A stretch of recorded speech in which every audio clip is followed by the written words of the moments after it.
of the training areas that we used and the scenario that we used. And hopefully some of our lessons learned will resonate with you from an operational based explosive training aspect. So without further ado, if that's good with you, I'll just move on. Okay. He says, okay. So a little bit about my background, guys. I've been in K9 for 30 plus years. I know there's a lot more older and bolder than I that have been in this game, in this industry. So nothing unusual there. What is probably a little bit unusual is I've had over 20 years of operating K9s in fairly hostile environments, Northern Ireland, Iraq, and Afghanistan. I also spent a lot of time working with DERA, in Kirkcudbright, Scotland, and Auburn University, who we're strategically partnered with, their K9 science program. I really love the operations meets science for the better good of defeating terrorism, and it really paid dividends. So that's kind of my background.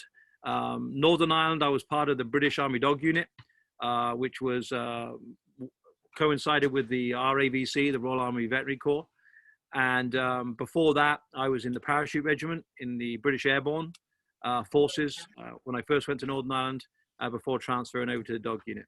I spent a lot of time in the British Army Dog Unit in Northern Ireland, and that's where I really learned my lesson. That's where we were going up against, a very smart enemy. Some of the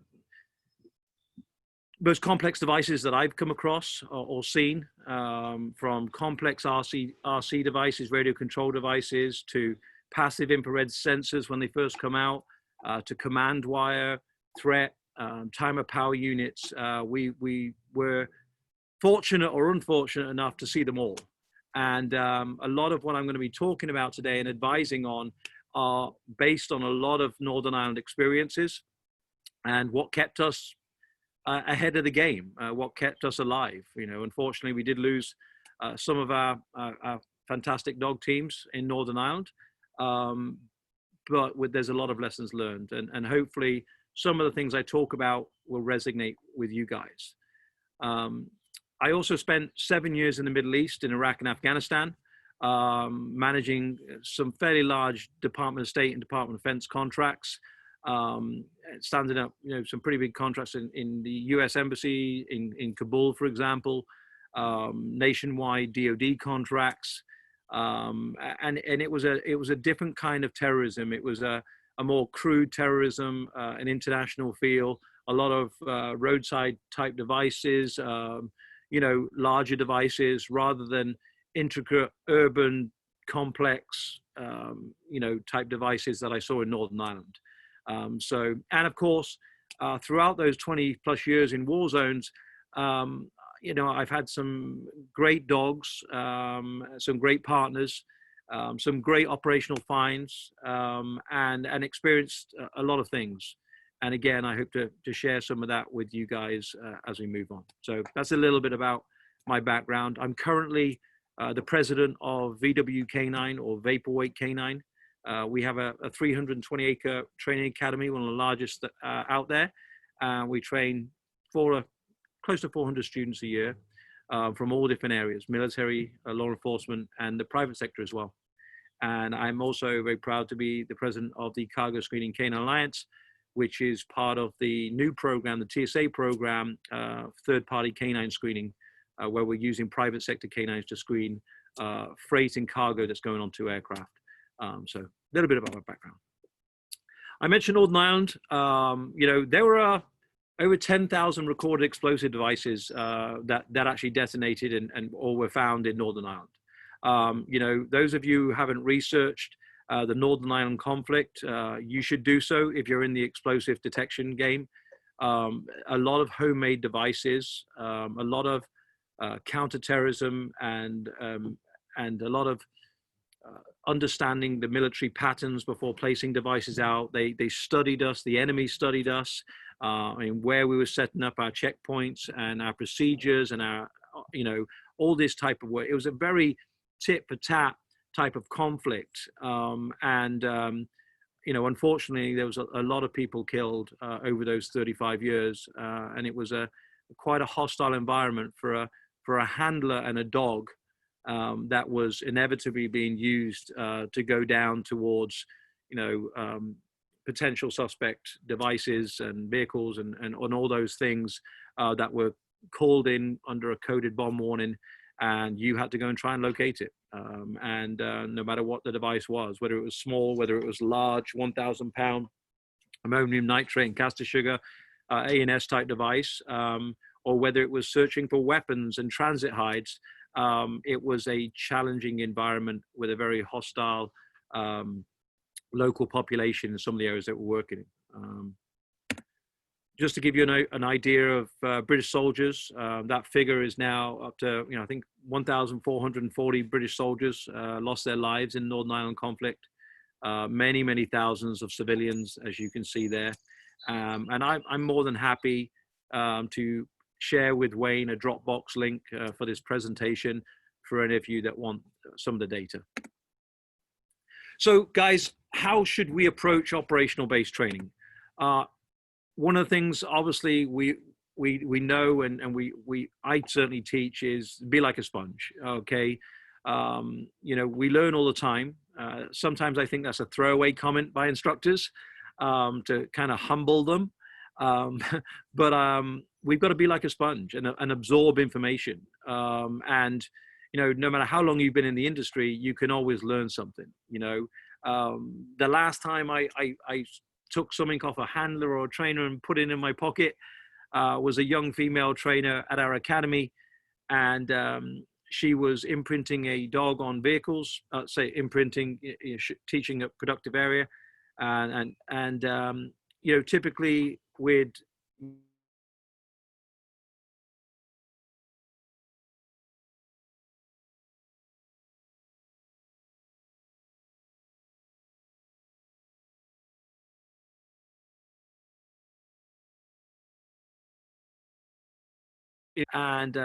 so of course I pulled her and said, you know, why are you doing this? And she said, well, I found that if I teach the hardest part of the vehicle first, the dog doesn't breeze past it and he always remembers it, and the rest is easy.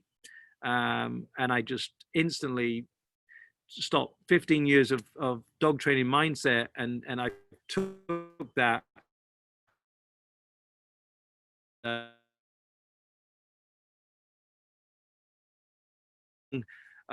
so much experience or so on, a young handler, a young trainer, and so on, you can always learn. I think it's an important part. Be like a sponge. So we never stop learning as a dog handler. There's no right or wrong way to search, guys, if you find the bomb, especially for you instructors and trainers out there. I think it's important to remember that. I remember briefing a bunch of instructors on how to teach young students about odor and how odor is denser than air and so forth and so on. I'd put an aid placement in a warehouse up high, about 6 foot high behind a paint can. And we used the young handlers that were on a separate course, basic handler course, as instruments for the instructor course to come through. And I basically wanted to show the dog was able to detect at height and over time how the odor was falling. And we brought this one handler in, and he decided he was going to search the top shelf, 6 foot shelf, by picking his dog up and putting the dog on the shoulder. And of course, we're all in amazement, and the team was looking at me as if I'm going to start shouting at this poor guy. But I just let it go. And I literally watched this guy go along the shelves, and lo and behold, the dog almost jumped off his back as he showed change of behavior on this bloody paint can, 6 foot in the air. And the handler put his dog down and said, my dog's just showed change of behavior, and indicated on that can up there. I said, congratulations, and out you go. And of course, the instructors looked at me as if, why didn't I rip his head off for those procedures? And I said to them, guys, there is no right or wrong way to search if you find the bomb. Now, had he have missed it, I'd have ripped his bloody head off, but he didn't. And that's important, guys. sometimes we get stuck in our ways of, this is what the book says, and this is how we must do something. And you're not putting your dogs in productive areas of search in every corner of a room and so on. Well, if the dog team is that good with a low odor threat olfactory, and it doesn't need to be placed in the corners, it's still locating devices in corners, then leave it alone. Don't try and fix it if it's not broken, okay? And I think that's pretty important, okay? The book is a guide, our doctrine is a guide, and as long as you are finding what you're supposed to be finding at the right proficiency rate, then leave it alone. Don't try and fix it, because inevitably you will break it.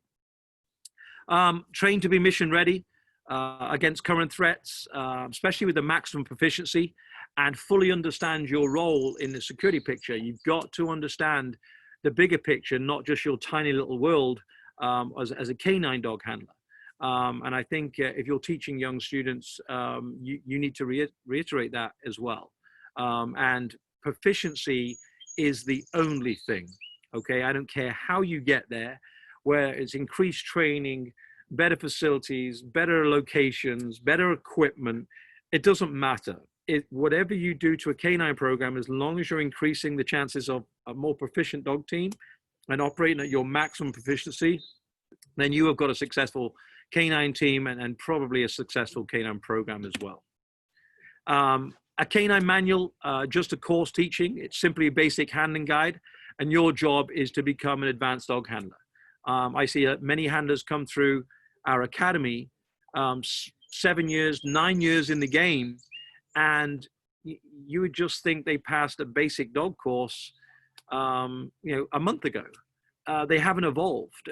They haven't increased their search endurance and their ability and their personal understandings of how to read a search area and to prioritize a search and so on. So remember, whatever you do, a course, a dog course, it's just the basics. It's the minimum amount of proficiency and training that you've had. Your job as a dog handler, especially in the explosive detection dog world, is to advance and to get out there and become better, to find hides that are deeper, longer, increase your search endurance and all those good things. And every operational task is unique. Even if it's the same task description, location, you have to remain flexible, guys, in your search pattern. I was called with a beautiful black Labrador called Ken to West Belfast, and there was they described the intelligence when we got there as a discarded bomb that children were playing with, and of course we thought it was a come on. And having gathered the intelligence, I went down this very long concrete road at a woodland behind the station, and I had a plan, and I was rigid on that plan. I wasn't going to step off the concrete because obviously going to a soft area, booby traps and so on, and I believed that intelligence was telling me to go down here because there was some secondary type of device. And so I had a plan, and I was rigid in that plan of what I was going to do and how I was going to box this route as I traveled down and so on. In Northern Ireland, we had off-leash dogs, arms and explosive search dogs. And of course, I sent Ken on, and I was deliberately creating distance, and, not just through training, getting them on, but also walking backwards from time to time just to create that distance and just looking for that change of behavior as I made my way up this road. And lo and behold, change of behavior, and Ken shot straight into the woodlands. And of course, you instantly stop. I moved myself into the middle of the concrete road, and for obvious reasons. And 10, 15 seconds went by, and now you start thinking, okay, is it a rabbit? Is it a cat? I mean, this little bugger, I started to call him back. Ken, back you come. And another 5, 10 seconds went by, and all of a sudden, out comes Ken. Of course, in those days, in the early 90s, we taught proactive canines rather than passive. So they would retrieve or dig if they couldn't get to. And out Ken comes with something in his mouth as he comes running towards me. And of course, it didn't take too long as I'm moonwalking backwards quicker than Michael Jackson, to realize that he had some sort of object in his mouth, and the tail wagging and the proudness probably meant it was something bad. So flexibility came into play instantly. Protocols were stopped, and no doctrine was going to stop me running off that concrete surface where my dog was going to drop something at my feet, and running into the woodlands.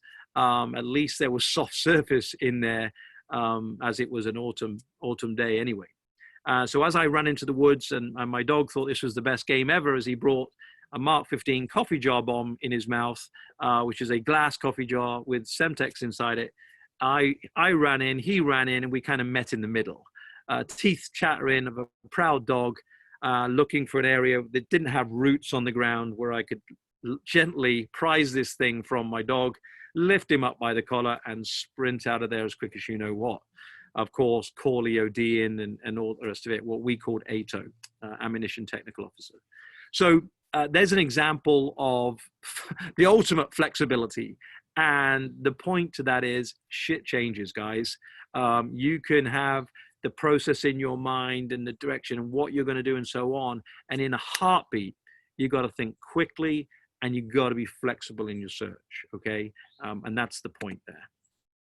For those of you who've never seen a Mark 15 coffee jar bomb, that's what it looked like. Us Brits, we're not as fancy as Americans and others around the world with their gourmet coffees. We do the old instant coffee. And of course, in Northern Ireland, a famed type of device was the coffee jar bomb. It was a glass jar that, would hold 1 to 2 pounds of Semtex H. There would be a reverse Pressel trigger system inside it, typically with a 9-volt battery, detonator. And obviously, as they threw it in an urban environment, particularly in Belfast, for example, it would hit the ground, it would crack, the reverse Pressel would connect the circuit and detonate the device. Normally, they would put some nails around it or bearings inside it, that type of thing, for a little bit of added shrapnel, okay? But perfect for a dog to carry. So what are canine operations, guys? The bottom line is it's any task you're deployed upon in your certified role, okay? In my world, there are 3 types of canine explosive operations. They are routine, low risk, and high risk. I see too many dog handlers, explosive dog handlers around the world. Everything's high risk. I mean, they're scared to turn on a light switch. They're scared to open a cupboard door or move a piece of furniture. They'd rather not search down a hallway because something's blocking and they mustn't touch it because it could explode. We've got to get rid of this fear-mongering out of our canine programs and understand there's a time where we have to be very careful and search ahead of ourselves and be vigilant and all those things that are associated with high risk canine operations where there's high threat intel. But there are also low risk operations and routine operations where we don't get complacent, but the chances are that something was out there. It's going to be pretty simple and not as advanced as one might think for high-risk canine operations. So routine canine operations, you're typically deployed as a means of deterrence in offensive operations, working as a single unit or part of a small team. Low-risk operations, this is where you're tasked specifically in a single-purpose role. Usually there's a little bit of basic intel, a key VIP search or something where the threat's just a little bit higher. The chances of there being something out there in your explosive detection role have increased slightly, and you need to appreciate that and gather that intel to form your search patterns in accordance with that intelligence. And then, of course, high-risk canine operations where, you could be in a hostile environment. You're normally deployed as an extension to the search, and the intelligence says that there's an imminent threat. And for example, Boston Marathon attack here in the United States, I can imagine that every marathon event afterwards, 6 months to 12 months to 18 months afterwards, the risk was extremely high because the past performance had been set in the Boston attack, and everyone's on tenterhook and believe that something's going to happen to their event. Okay, so that's an example of high risk canine operations where the intel is evident.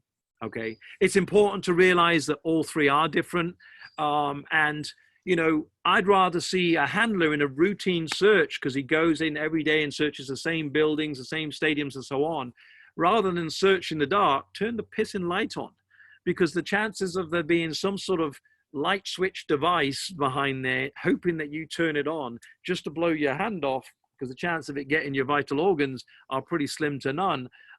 We've got to get out of this mindset of movie set type of devices, and we've got to understand types of devices, trigger mechanisms, what actual damage they can do, the statistics that are out there against poundage and fatalities versus injuries. It's not enough to just be a dog handler looking for a bomb. You've got to understand, you know, how these devices are put together and how they work and how complex or not complex they are, and what damage they really can do, and more importantly, how difficult it is to actually kill somebody. You know, I'm not talking about burns and shrapnel damage and all those things, or losing limbs, but living. I'm talking about actually, you know, fatalities. And again, when you look at the statistics, it's damn hard to kill somebody with explosives unless they are up close and personal. You know, so, you know, look at it out there and make those assumptions. What do routine, low risk and high risk canine searches all have in common? All can produce live explosive finds. Okay, history proves that. So we don't get complacent, guys. You know, low risk, high risk, and routine, every one of them can have results of explosive finds. I've been on searches in Northern Ireland, particularly where we're walking along, you know, searching a rural area, a farmyard, making our way there on patrol, and a soldier has literally stepped in a box hide and put his foot straight through it, and there's been AK-47s and Semtex H in there, you know, where somebody was storing it in a transit hide. Didn't need a dog or any search equipment. Okay, even a routine search, you can literally uncover it yourself without even needing a dog in some instances. Okay, so let's not get complacent just because it's routine. All can yield explosive finds. Okay, I'll give you a quick example. An Army Dog Unit guy in 39 Brigade in Palace Barracks, Northern Ireland, called Scouse Wilson, had a fantastic Black Labrador called Elmo. And he and I were searching a block of flats, a 3-tier block of flats, and we had intelligence that saying there was a device hidden in the flats that was going to be dropped onto a military call sign that was walking past on patrol. And we were working with, unusually working with local RUC police canine teams. They were working the occupied flats on levels 1 and 2. And we were working the unoccupied flats on the 3rd floor because the Special Branch intelligence said that the device was somewhere in the occupied flats. I went and searched left, he went and searched right, dog's off leash, in you go, seek on. And 5 minutes into the search, 10 minutes into the search, nice and relaxed, going through kitchen areas and so on, all I heard Scouse shout is, "Elmo, leave." Of course, I stopped, pull my dog back and say, "Hey, Scouse, are you okay?" Next minute, big shout again, "Elmo, leave." And out he comes into the foyer area. And I quickly go out and he says, "My dog's just giving an indication on the kitchen cupboards." And I was like, "Okay, fantastic. Do you want me to confirm?" Now that sounds crazy to a lot of you guys out there. The book says you must never confirm. But let me tell you, when you're in Northern Ireland and you know it's low risk because this device is in transit, ready to be used in an attack because you've understood the intel, and you're going to shut this building down and probably 2 blocks left or right for about 10 to 12 hours, whilst the security procedures and the RC umbrella and everything else goes into place, trust me, you want to make sure it is what it is. And Scal said, "Hammy, I trust my dog." And I was like, "Okay, buddy, let's get out of here." So we both go down and close the place down, and EOD, or ATO as we call them, gets called in. The cordons go up, and in they go. And lo and behold, many hours later, come out, and Elmo and Scouse have had a fantastic find. One of the largest, the Mark 15 coffee jar bomb I showed you, it was a Glasses Roses jar that you use for Valentine's Day, and it had 5 kilograms of Semtex in. And it was going to do some serious damage to a military patrol or a police patrol that was walking past. So such a great find. And we obviously took Scouse out and gave him a few drinks, and Elmo got a nice steak and all that good stuff. But it wasn't until we got Scouse drunk later on that he let us know that actually he found the device. His dog was off searching around, and he actually opened up the kitchen cupboards, seen the device, and slowly closed the doors. And of course, give the dog his credit, like all good handlers do, and shouted, "Leave Elmo come." So yeah, again, history proves that you can find explosive devices in many ways, shapes, and forms.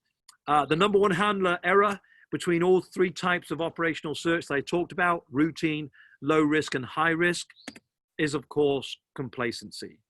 Complacency comes in many forms, guys. Not taking your role as explosive detection dog handler seriously, believing it will never happen to you. There are more valuable and high profile targets than where I'm deployed, not fully understanding domestic and global threats, not understanding terrorist networks and how the cells work, not understanding current explosive threats, devices, and trigger mechanisms, as I mentioned, not conducting operational based training, and not understanding task and search intelligence, which we'll talk a little bit about those last 2 as we go on. Never have that mindset, guys. You've got to really understand complacency kills. Of course, canine operations, not everything is an IED, guys. When you're setting up operational based training scenarios for your dog, especially in the explosive role, stop making everything about IEDs, okay? Bombs being put out everywhere, all right? Think also transit hides, all right? Because a lot of these terrorist cells, wherever you are around the world, terrorist cell being 4 to 6 on average personnel in a network. In America, for example, we know there's terrorist cells in every state. The FBI director some years ago, 2013, declared that they're tracking terrorist cells in every state in America. And these cells, they work independently. And of course, there's a process of acquiring and intelligence and storing explosives before moving it in transit close to the proximity of the attack, and then using it and so forth and so on. So you've got just as good a chance at an event or a marathon or a building or whatever of widening your search picture, and maybe even picking up the device or the grenade or weapon system, on the outskirts of the intended target in a transit hide, okay? So stop making everything about IEDs, and also think and train for transit hide type scenarios as well, okay? In our world in Northern Ireland, the British military, we taught long-term hides and short-term hides. And as I mentioned, transit hides right up and personal, close in proximity, typically to where the attack's going to happen, whether it's surface laid, normally a 0 to 3 hour placement, whether it's 6 to 12 hour placements, something buried, for example, or whether it's been purposely constructed to serve the purpose because it's going to be in transit system for 12 to 24 hour placement. You've got to think about and use in your training scenarios all 3, okay? Surface laid, buried, and a little bit better constructed transit hides to test the handler as well, to make sure he understands that it can be a productive area of search. Of course, I did mention that we need to understand how a terrorist cell operates. And I mean that. We have to understand, where the funding comes from, and how it's shipped, how it's transited to the operational location. In Northern Ireland, they use the Irish Sea to bring in a lot of arms and ammunition. explosives. You know, so we used to do Navy ops where we used to work with the Royal Marines and go and board the vessels, slow them down to 15 knots. And we had a short window of time, typically 20 to 30 minutes, to conduct a search, and then get back off onto the rigid raider down the side of the boat, and off we went. But it's important to understand how explosives are sourced and how they are transited, because that's going to play a part in your search picture. And then, of course, we talked about storage, long-term storage. When you're buying in bulk, rather than just in small amounts, or you're making large devices, many pipe bomb devices, or many suicide packs and so on, before they go off, shipped out, to transited to areas, to the end user that's going to be conducting the attack, they have to be collectively stored somewhere, whether it's in a long-term transit hide, or whether it's in an apartment that's not traced to anybody. A long-term hide where bulk items are stored is exactly that. Of course, there's a lot of intelligence that's been done as they plan an attack. We have to understand that. We have to see the signs around that. And there are signs out there. We had some great finds in Northern Ireland by just knowing that something wasn't right. You know, a good example, I came in the back of a place in Belfast, what we call Gerwood, and I was with a young officer and a patrol unit, and I was with a dog called Shadow, another Labrador, and we'd gone out and done snap ECPs, entry check, vehicle checkpoints, and so on. And we're walking back in very late at night, 9, 10 o'clock at night, quite dark actually, going back into the base. And I stopped the patrol, and something wasn't right. And I noticed that there was a trash bin that was placed out on the street. And of course, I raised it to the officer in charge, and he said, well, of course, I mean, people put their trash out the night before. And I said, well, yeah, that's fine, but this is Thursday, and the trash in this street is put out on Tuesday. And it's the little things like that where a handler studies the surroundings and studies the routine searches that are, you know, keep going, because that's how you spot an anomaly, a fresh set of screws on the bathtub, you know, a wire, fresh concrete that's been placed down, and so on.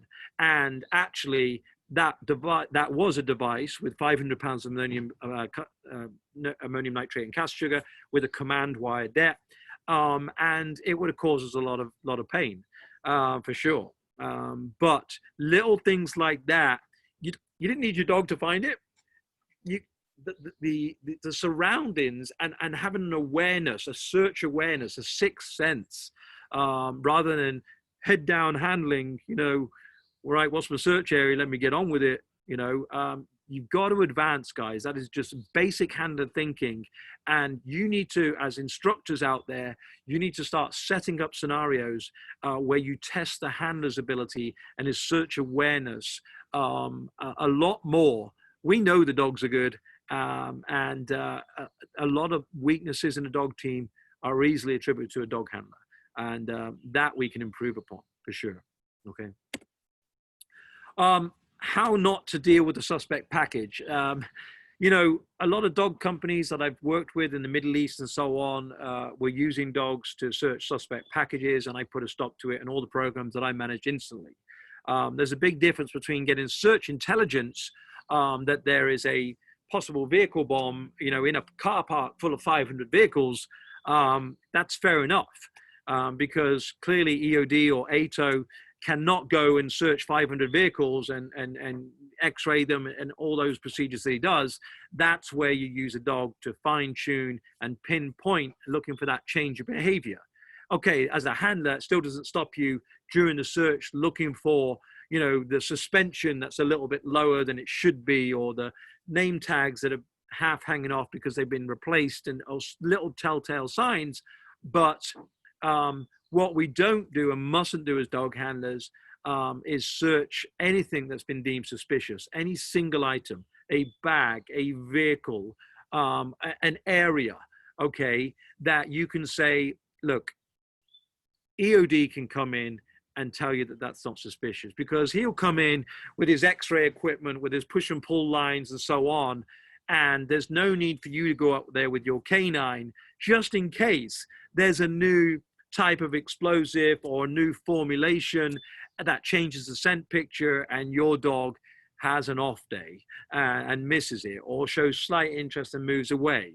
You do not need the responsibility of saying that that is clear and then somebody going up and a mercury tilt switch device goes off and it's on you, okay? It's far too easier. If it's already been deemed suspicious, then treat it as such, okay? Here's a good example of what not to do with a suspicious package.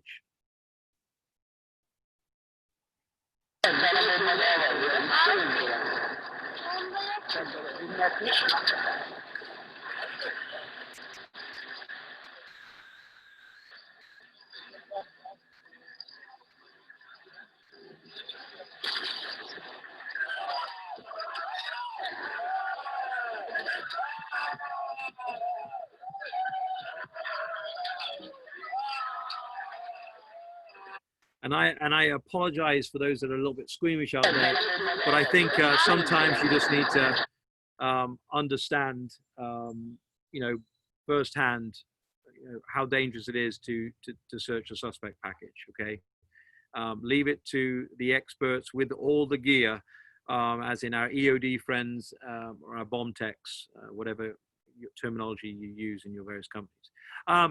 Most of you have seen the unfortunate events of the canine. Luckily, the canine lived. So I'll show this video.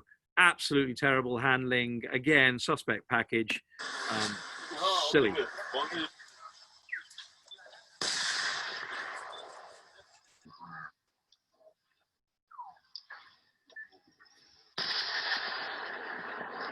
We really don't need to talk too much more about that, you know, because just stupidity all around. But the point being is, guys, especially for those young dog handlers that are tuning into us, you don't need to be a hero. Suspect packages are by the very nature deemed suspect. Unless there's intelligence, you know, and you cannot pinpoint the suspect area or device and so on, then absolutely you use your dog. You know, I've done some really quite dangerous scenarios on one example is a train, a Dublin to Belfast train. There was 12 carriages. We were told that there was the intel said there was going to be a device that went off in Belfast station at a set time in the morning. They deliberately missed out 2 or 3 stations, so it arrived 30 minutes early, and they wanted me, the dog handler, to go in and search the 12 carriages for the device, which they assumed had a timer power unit on, before it detonated in Belfast station and caused havoc, because Belfast station is a very urban built up area.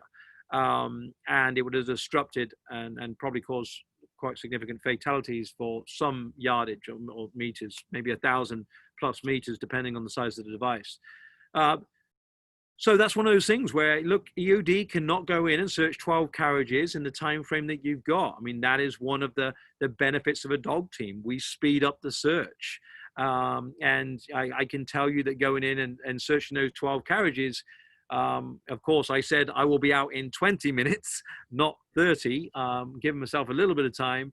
But, you know, rushing down onto that track and moving through those carriages as good as I possibly can. It was a dangerous time, but that was probably the most stretched I've ever played the I don't search suspect items. 12 carriages, EOD, I knew they couldn't do it. You just got to step up as a dog team and do your job. It was a hoax on that particular occasion, thankfully. I did have a hairy moment with that where my dog decided to show changing behavior in the middle carriage at a air heat duct underneath the seat. And of course, I got down on all fours as I showed changing behavior for my dog and seen a black box under a seat, and my heart nearly jumped out of my skin. But my dog then carried on and left it alone. And even though I called him back past it several times before I walked past it, you have to trust your dog. And there was still carriages to search, and I was running out of time. So give you a good example. What makes a good canine team? I'm very blessed to have been able to witness and speak to many, many canine teams and operate and train with teams from all over the world, militaries, law enforcement, even our friends from Australia, and civilians and private sector security sectors as well. And I can tell you that on average, the majority of teams that I see are only operating at 70% proficiency. And I mean that with all sincerity. They think they're operating 100%, but they really are not. And the best way I can explain that is that, sure, they've got canine proficiencies. Their dogs can do technically on odor what they say they can do. And in the green there, and on the red there, another 35%, you can say that there is good handler skill out there in general, and there is some operational experience out there. These guys have been handlers for many, many years, and that is experience. So, I found proficiency levels of dog to be generally good, and I found handlers with a lot of experience, a lot of years underneath their belt in their respective fields, military, police, and so on. But where I found some lacking areas was 20% of the market were operational based training. They really struggle to understand true operational based training. And let me give you an example, because I'm in America here and we train a lot of law enforcement over here.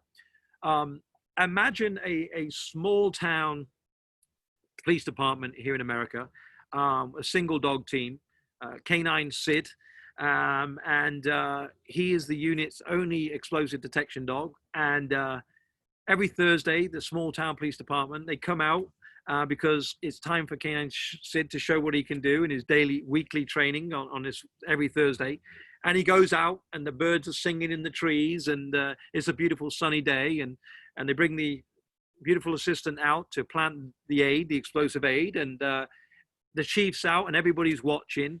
And of course, the handler looks away with his dog, and whilst they plant the device, and now don't put it too close to the front, don't put it right at the end, somewhere in the middle to 3/4, and then we'll search and we'll find for it. That scenario, simple vehicle search, row of vehicles. The vehicles are all cold. They've been sat there all morning because they're all at work. And of course, Canine Sid, he knows exactly what's happening. It's training day. And of course, the handler goes to work, and the dog is literally sucking the paint off of the vehicles, sucking the paint off. Beautiful search pattern, absolute rock star. 3 or 4 vehicles in, all of a sudden, change of behavior, skips a vehicle, perfect sit, and a great find. Of course, round of applause from the police chief and all in the office. We've got the best detection dog ever. Happy days. Here's the reality. That police officer then takes his dog on operations at nighttime on I-20, does a traffic stop with a vehicle or a truck. It's dark. There are no birds singing in the trees, just trucks going past 80 miles an hour. And the dog just wants to get around that vehicle without even sniffing the bloody thing, to get back into the safety of the back of the squad car with an irate driver, a hot engine, a hot tailpipe, etc., etc. Totally opposite to the beautiful, idyllic training scenario that he had yesterday. All right. And lo and behold, this one yields an explosive find, and the one on I-20, pitch black, noise, distractions, scary environment, never yields a find, an explosive find. I never get to hear my dad's praise or receive my reward. Okay, that is a simple example of operational based training. And we all understand it, guys. We all know how well our dogs search in certain training scenarios, in our bases and so on. But when we go off site, we find it very hard to keep them focused or to stick to the productive areas of search, et cetera, et cetera. Okay. So operational based training is critical. Excuse me.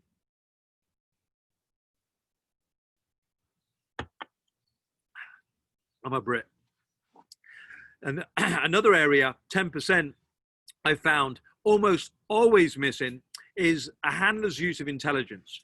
Okay, I never really hear handlers, even operationally, gather intelligence from commanders on the ground, police officers on the ground, managers on the ground, et cetera, et cetera. And this is critical. And we're going to talk more in depth about that in a second. So one of the things I hear a lot in our industry is your team, you're a 50-50 partner, okay? We're a dog team 50-50. No, I totally disagree with you, okay? It's not a 50-50 team at all. In fact, when you first take your dog out and he's been stuck in a kennel or a portable kennel or his work kennel environment, and you finally are out with him, dad, mom's with me, and that dog is bound full of energy and goes off into a search pattern, he is 100 miles an hour. He is ready to play the game of search, and he is probably operating on an 8 out of 10. And he's operating so well with so much energy and drive and determination. You can be a 1 or a 2 on a scale of 10, okay? You can be nonchalant and let the dog do the work, all right? But as time goes on, 10, 15, 20 minutes into search, 30 minutes into search, what you'll notice is this 8, 9 level dog out of 10 suddenly starts to lose interest in the game of search because he hasn't found nothing yet, okay? And starts to go to a 7 and a 6 and a 5. The biggest problem in our industry is that I see handlers remain at 2 with their cocky attitude and lazy whatever. When that dog starts coming down, you as a handler need to start going up from 1 or 2, and you need to go up to 8 or 9. And the way you do that is get more animated and more moving and vocally, adding praise when it's needed and so on, not cueing the dog, but, it's a balancing act. It's not 50-50, okay? It's a balancing act to get to 20, all right? Okay, when that dog's at 8, you can be at 2. When that dog's at 2, you have to be at 8 in how you motivate that dog. And aid that dog. And aiding that dog can be stopping him for a while, giving him a rest, giving him water and so on, and then picking him back up with a dummy drop and pretending to put something out, and so forth and so on. So please remember that. It's not 50-50. When that dog starts to deteriorate, you better pick your game up a lot more than it was in the beginning. Operational scent picture. One of the things that I truly believe in is not to complicate the scent picture, okay? And get too much involved in the sciences and all that good stuff, okay? That makes for good reading, but it's pissing useless in an operational environment, okay? In my world, 4 things make up the scent picture for our dogs, explosive dogs, operationally. Of course, the explosive odor itself, related bomb-making materials, human scent, and fresh disturbance. Do not for 1 minute think that human scent and fresh disturbance do not play a part in the scent picture, okay? It is very hard. We've all been in training scenarios where some young experienced instructor trainer has put something out and you literally watch your dog track his footsteps to the exact cupboard with the disturbance on where the device is, and it aids the dog to his final response, okay? We want the dog to indicate on explosive odor, but don't be scared of the dog showing interest on related bomb-making materials, especially if they're alien to the environment, okay? A good example would be a rural setting like in South Armagh in Northern Ireland, where it's a lot of trees, grass, shrubs, and wood, and soil, and all of a sudden, there's a battery pack and a wiring loom and circuitry attached to a device that is alien to the environments. And you can train your dogs to show huge changes of behavior on that. Not go to final and indicate, but enough change of behavior to raise your awareness, to start surveying the ground and looking at your perspective views and so on for triggers and all those different things that could alarm you, So related bomb-making materials, it's important to add those to the scent picture when you're training at times as well, okay? And I'll talk about that in a second. human scent and fresh disturbance, it's very difficult for us not to disturb the area. When we move something, when we walk somewhere, when we lift something, we're creating disturbance of all the little microparticles and so on. To us, it means nothing, but to a canine, it's as bright, as tangible as, you know, whatever, you know, just staring the dog out. And you've got to understand that it plays a key role. Now, we don't want a dog indicating on human scent and fresh disturbance, but when we go out in a short time frame and put a device out somewhere, or explosive device out, so to put a scenario out, we must think that there's human scent and fresh disturbance in that area. And if we want to eliminate a dog associating that with the overall scent picture, we need to disturb other areas.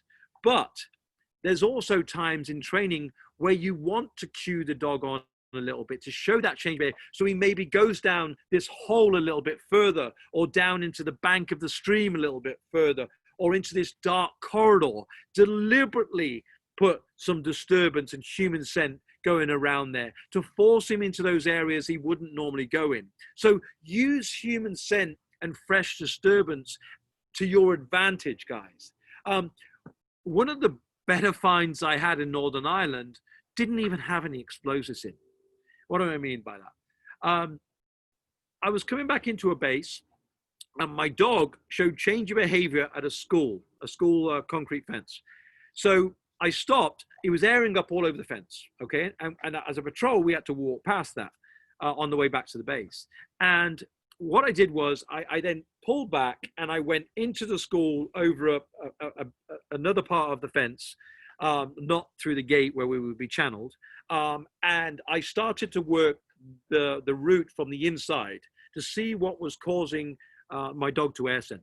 And he came across this huge shrub of bushes, and he showed so much change behavior, and he went inside again. He's a proactive search dog, not passive. And he went in and around, and then come out, and then moved away from the area, and then come back to the area. It was enough to make me call that my dog's not indicating, but there's definitely disturbance there. There's definitely something of intrigue there. And so we isolated it. We put a cordon in overnight because it was very dark. That morning we came back, and what we found was a perfectly dug hole that could fit a beer keg inside, and a track that was dug about 4 or 5 inches that went out of the shrubs and around the corner of the school. And it was clear that they had pre-dug a hole in the device next to this wall, pre-dug the command wire line, so the next day or even later that evening, they could come instantly and within 4 or 5 minutes put the device in place with only a 4 or 5 minute window of getting caught, rather than lay it out there and let it sit for hours and hours and hours, or even days, waiting for a patrol or the intended target to come past with a bigger chance of it getting found. So very clever, but that definitely saved lives, me working my dog on fresh disturbance and human scent, especially if it was alien to the environment, okay? So do bear those in mind. In my world, there are 3 types of canine detection training: regular, progressive, and corrective. We all do regular training. That's the routine stuff. But very rarely do we try and progress our dogs. You know, get the dogs searching higher and deeper and longer endurance, specifically setting out training scenarios with an end goal in mind of progressing the dog's capability. Far too many of us say left flank, right flank, etc., this is your far boundary and so on, go and find the device. And you go into a scenario, your dog sits or gives the indication, you pay him the ball and congratulate him. Half of you out there do not even ask what explosive it was, what high depths, anything about the placement, what time it was put out, collect that data and so on. You know, it's almost routine and repetitive, and progressive. You need to expand upon that, and you need to learn from that, because if it's TNT and your dog got it very quickly from a great distance away in this environment with this air conditioning system, etc., I want to know what poundage it was that related to that trailing distance and that distance, that scent pull. I want to gather all that information. Now, why do I want to go to that extremes? Because I've walked down to many, many live real devices, and your life depends on it. It's only complacency when you think it's never going to happen to you that you don't really pay that level of detail, okay? And corrective training, that is when your dog has got a problem. He's missed an odor or a weapon part, or this high because it was too high, or depth.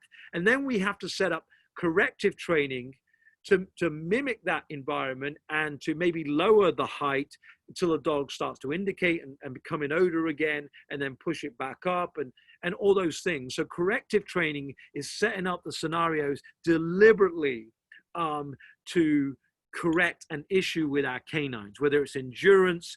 With 10 minutes into the search, the dog starts false indicating. Well, we have to set out a corrective training to increase the endurance of that, and to teach him that keep going, you're going to find it. And when you do, you're going to get even more praise and more time than you've ever had, and that type of thing. Okay. I mentioned using realistic training aids.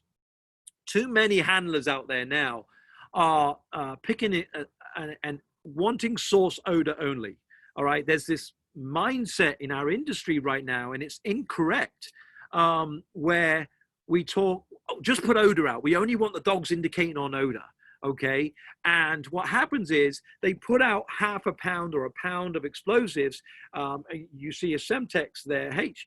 And what happens is, because it's source material that's typically just in a cotton bag or some sort of simple crude covering, or barrier paper, the surface to wear of that pound of explosives, for example, is humongous in the canine olfactory world. It probably mimics a 100-pound real device, because the reality is that when you take that pound of Semtex and place it inside an IED like a coffee jar bomb, the surface to air for the odor particles is literally around the lid screw top, and maybe where the deck goes in through the top, where it hasn't been sealed properly. And that is the only surface area. Even though you've got the same poundage in there, they're two different odor pictures because of the surface to air of the odor. And you've got to understand that. So stop always putting odor only out, or explosive only out, and start putting related bomb making materials, even pipe bombs, whatever the threat is at the minute. Start putting them out there to see how that changes the scent picture for that particular explosives for your dog. Okay, it's very important, guys. Explosives, operational explosives. So one of the things I'll say here is, I know there's many doctrines around the world that, you must train on 24 different explosives, or the 5 families of explosives, and all these good things. Every military, every police force, every civilian factor is different, okay? But I can tell you now, if we did that in Northern Ireland and ticked the box of every single explosives that was available out there, we would have had a lot more fatalities in our dog teams in that environment.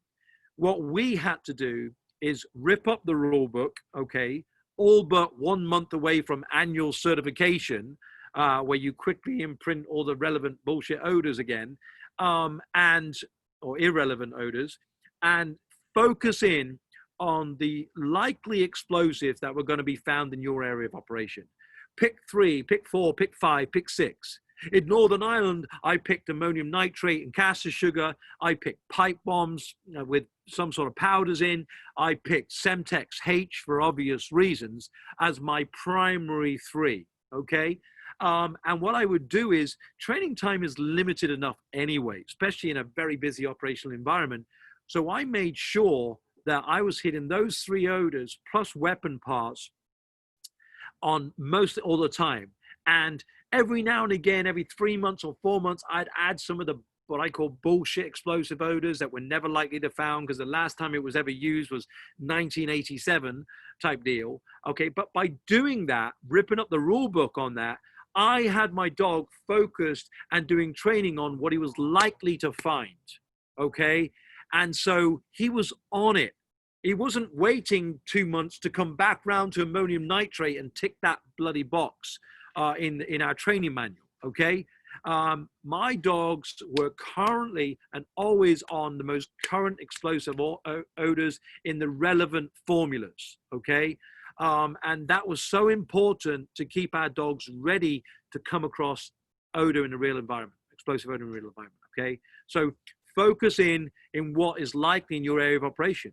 If you live in Australia, in Sydney, and you do your research online, you get intel reports and so on, and there's not been an explosive device in and around the area forever, but some nut job made some pipe bombs the other day with smokeless powder, and some other nut job was protecting his drug stash with shotgun shells and booby trap an area and so on. Guess what? You just got your 2 odors that you're likely to find. Now expand out a little bit more and start looking nationally. Well, they use TATP on this attack. Right, TATP is in that because they can move location and come to you. Now, what's worldwide? The most current things at this moment in time are this, whatever, TNT, whatever, RDX based. So pick your 5 or 6 odors that are that are relevant locally, and so forth and so on, okay? And focus on your training time on that so you're ready for it, okay?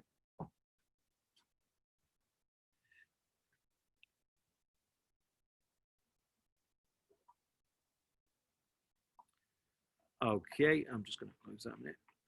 Okay. I mentioned at the very beginning, operational based proficiency is a key. I've been very humbled and very proud to have been in this industry of ours for over 30 years. And I've met some great people along the way, from, soldiers, people in the dog world, in the Royal Army Veterinary Corps, in the British Army Dog Unit in Northern Ireland, and the private sectors and police forces around the world, and military forces from around the world as well. And it's what I've found has been key success to the programs that I've had fortunate to have success in is I always base my decisions on one key word, and that was proficiency. Okay, whether it was selection, canine selection and procurement testing, SOPs or procedures or whatever, or the testing criteria itself, whether it was the welfare of a dog, fitness, feed, equipment, use and deployment rules, butter, whatever, even recruiting handlers and so on. Does this make the dog team more proficient? If I go and get a 60-year-old man to be a dog handler for my private security company, is that going to make my team more proficient than a young, fit 25, 30-year-old? No, probably not. Is this piece of equipment, this harness, which restricts the dog, but it looks really cool, going to improve the proficiency of my dog? No, we're not buying it.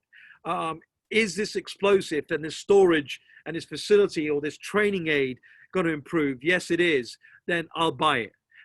Is these protocols or the amendment or this doctrine change going to improve things? Yes, then we do it, okay?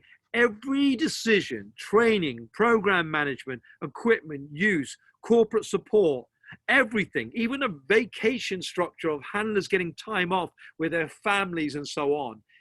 Design your program in one goal for your canine team to be optimal proficiency out there. And if you make decisions based around that, you'll have a lot of success. Canine detection proficiency, it's directly linked to search endurance in my experience. I love our 4-legged furry friends, but to me, they're a battery, okay? They always were in Northern Ireland, and your battery has a short life.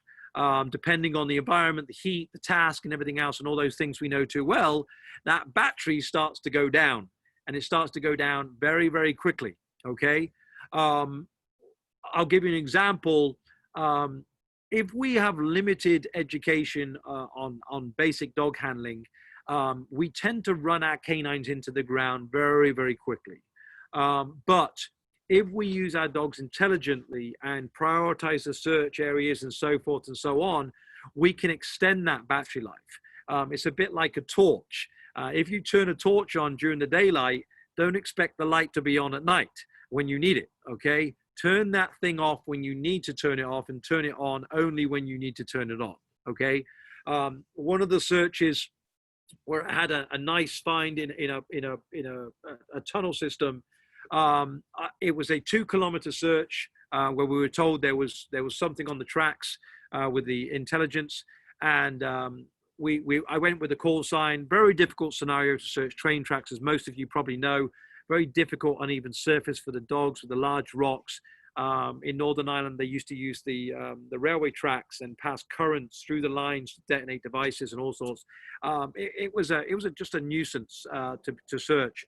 We had a 2-kilometer, 2 miles of train tracks, multiple bends, twists, forks in the road, tunnels, and so forth in Northern Ireland, actually between Lisbon and Belfast.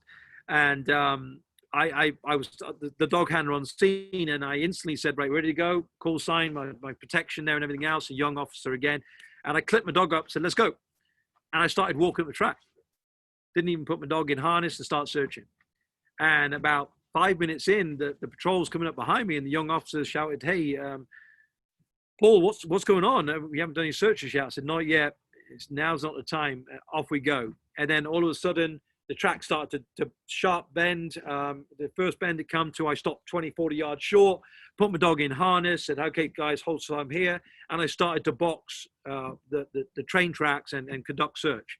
And as I got about 20, 30 yards beyond the bend, I clipped my dog back up again onto the collar. I said, let's go. Off we went. And come across a small bridge, pedestrian bridge, stop, short, boom, on search again, 10, 20 minutes and so on.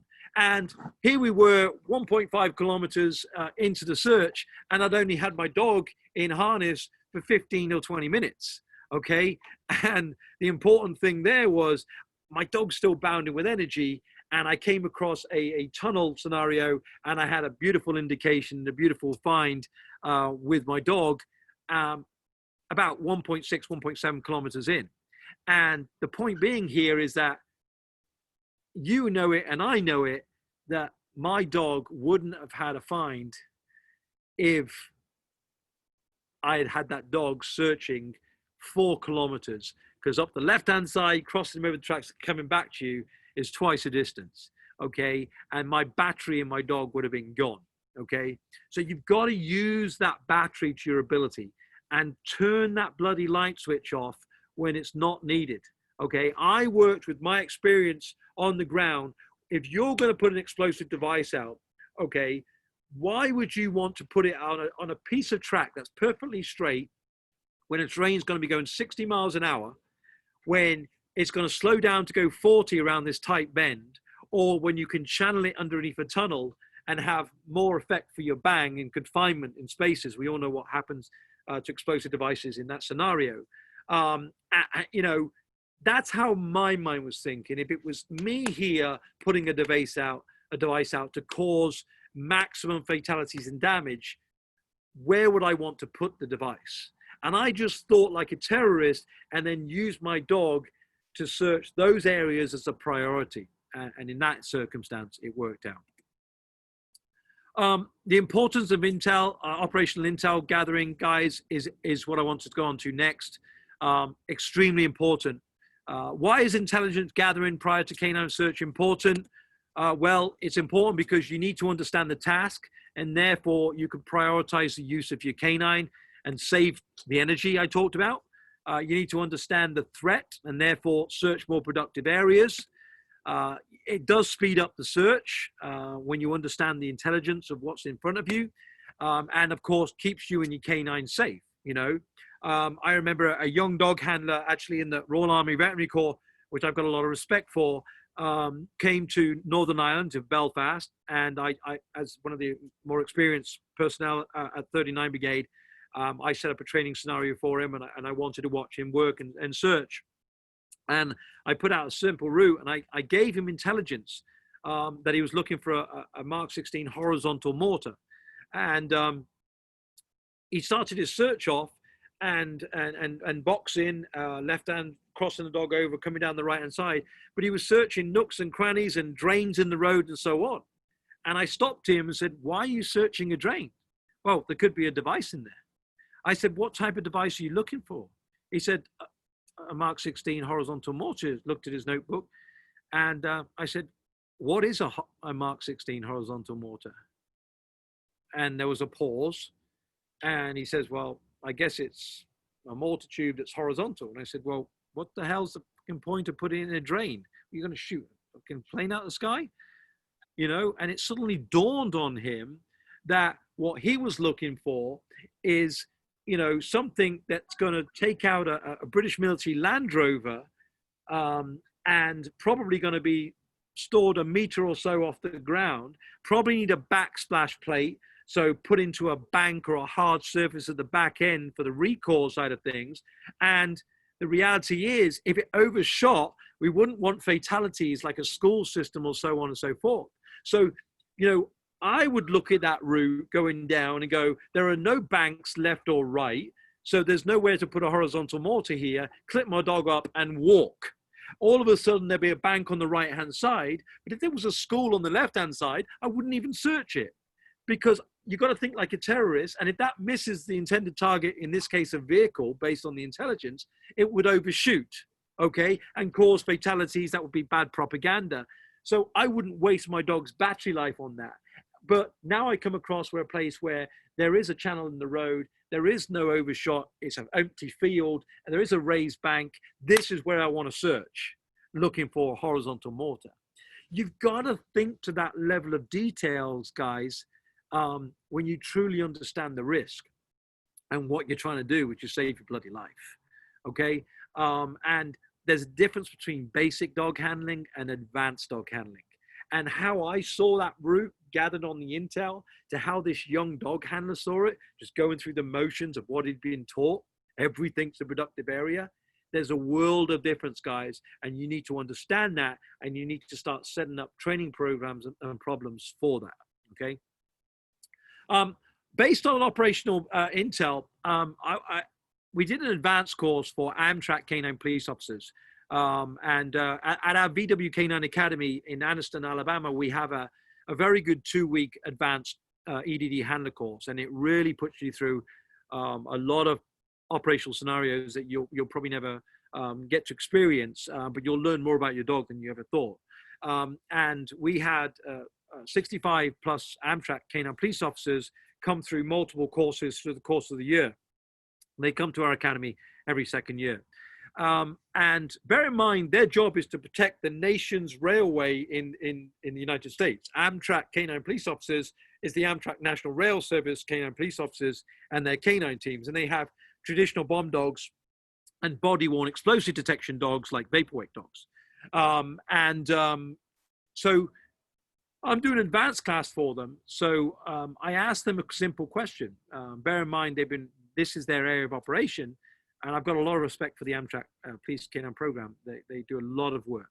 I asked them, how many global explosive terrorist attacks on trains and station facilities has there actually been in the last 15 years? Actual explosive attacks on train stations and trains themselves in the last 15 years worldwide. Okay, and their responses varied. I know most of you on this line now are probably thinking, based off of the percentages, 1 to 2, 5, 10, 15 at the most. In fact, 45% of the Amtrak officers said 45% said 1 to 10 global attacks, 35% 10 to 50, 15% said 50 to 100, and only 5% of them said 100 to 150 attacks, worldwide attacks with using explosives. They were shocked when I told them at that moment in time, there was over 700 bombings worldwide on train and rail incidents. Absolutely shocked. This is their baby. This is what they do. And they were so wrong on their assumption because they hadn't done the intelligence gathering, okay? And there's plenty of great intelligence sources out there, like the Rand Corporation and Jenkins and so forth. Lots of academia that gather a lot of statistics as well, as great security operations. But the intel is out there. And I did, because I was teaching part of their advanced course, I wanted to research this area of train and station security, canine explosive detection. I wanted to research it because I was teaching it, and I wanted to know everything I could about it, just like I would in Northern Ireland, Iraq, or Afghanistan. Okay, I would gather the intelligence, and I went into what type of explosives. The intel's there. This is all hard data, from firebombs to explosives themselves. Obviously, small explosives was the highest threat ranking, mostly used. I even got down to the percentages of where they were used: inside train tracks, outside train tracks, even supporting structure, 5% of the devices, because they wanted the cascading effect, especially over subways and so forth and so on. Went into the fatalities. I was able to gather the intelligence for that, all in just a couple of days. And you can see where the fatalities were and the average injuries in these attacks as well. Heck, I mentioned early on, it's very hard to kill somebody. The average device with 5 pounds in only had a lethal blast range of 3 foot. Importantly, when you added nails or shrapnel, that 3 foot lethal blast range for up to 5 pounds a device went to 250 feet, okay, which is great intel, especially in a subway station. If you see a device that looks like ball bearings or metal sellotape to it or tape to it, you don't need to get back 50 feet. You need to get back hundreds of feet, okay? But again, it's all great intel and so on. One of the areas I see a common mistake in all the time, is incorrect use of vehicles in training scenarios. So I'll see somebody use a huge semi truck, okay, and put a little half-pound device somewhere on the truck. Why? Okay, the reality is you're actually not helping your dog, okay? No terrorist out there is going to put a half-a-pound bomb on a 10,000 ton freaking truck, okay? Because it's going to stick out like a sore thumb. They're far better off putting a half-pound device in a piece of luggage or something small, because it's obviously, blends in a little better. If you've got a 500-pound bomb, it doesn't fit in luggage, but it will fit in a vehicle like a small sedan type vehicle, okay? But is it worth putting a 20-pound device in a huge semi van when you can put it in a saloon type car? So you've got to start thinking about what vehicle you're putting in and what type of device. You can simulate a 10,000-pound bomb by putting multiple training aids around the circumference of a truck bed.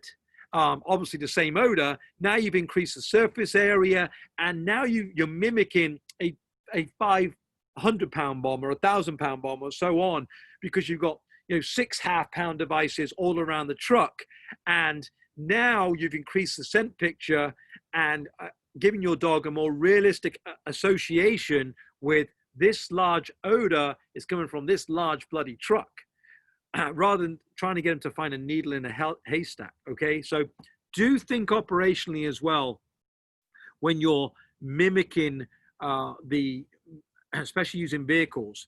Put realistic amounts of odor that's likely to be found, because the dogs are very smart. They're far smarter than you and I, and they will start to understand that this scent picture size does go with this suitcase, does go with this vehicle, does go with this truck. Things are adding up. The boxes are being ticked. I remember this in training, okay? It does play a big part, and then you won't confuse the dog as much.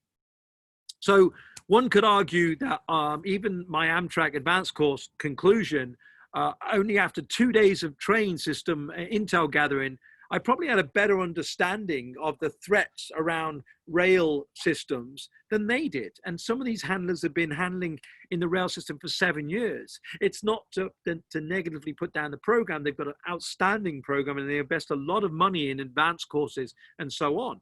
But the point is that the intelligence gathering, understanding your operational environment, you can research a lot of that. Every time there's a new device, try and find out what it was and where it was and what type of trigger mechanism, what type of component parts, what was the explosive content, what was the poundage, what was the origin of the explosives and so on. You can learn so much from an intel out there and then focus your limited training time on those things, okay? I wrote some articles from various magazines and so on, and one I wrote for a police canine magazine some time ago, I think is a good visual. You know, if a police officer is doing traffic stops and vehicle searches for 65% of his operational time, building searches for 20%, area searches 10%, and VIP searches for 5%, and he predominantly works in an urban environment 70% of the time, then his training focus needs to be urban vehicle searches. 65% of his valuable training time needs to be urban vehicle searches. Don't waste your bloody time ticking the boxes. I've done baggage, I've done buildings, I've done open area, I've done this, and you know, and going through the masses of explosive types and the masses of different zones, because by the time you come back to vehicles again in an urban environment with an explosive that you're likely to find, it'll be 60 days and your dog will have more than likely lost interest in that, or you know, be focused on the other 20 explosives and scenarios that you put him through, and there is a chance that he could miss. Where if he's 65%, all he's finding is vehicles in an urban environment with the explosives you're likely to find, it's bread and butter to him. And it's going to, you know, you're going to have increase your chances of detection and proficiency so much more, so much greater. Okay. So it's just an example in your operational units. Figure out what you're doing, where you're likely, what your operational environment is, what you're likely to find, and focus all your training on that. You're prepping for real operations, and it's very important. You've got to train as a dog handler. You've got to think operationally, train operationally, search operationally, and never get complacent, okay? Remember, there are far better handlers than you or I that have lost their lives because of complacency, okay? It's important to remember that. Okay, I want to give you while I finish off here, I want to run you through a scenario. And there's pictures with this scenario because I want you to put yourselves in the same operational scenario, very basic scenario that I did for the advanced course. We have complex scenarios from route searches on riverbeds and all those good things, but this was a simple VIP search, okay? It was a scenario I gave. Over between 2014 and 16, we had over 100 students go through this simple scenario, and we collected all the data.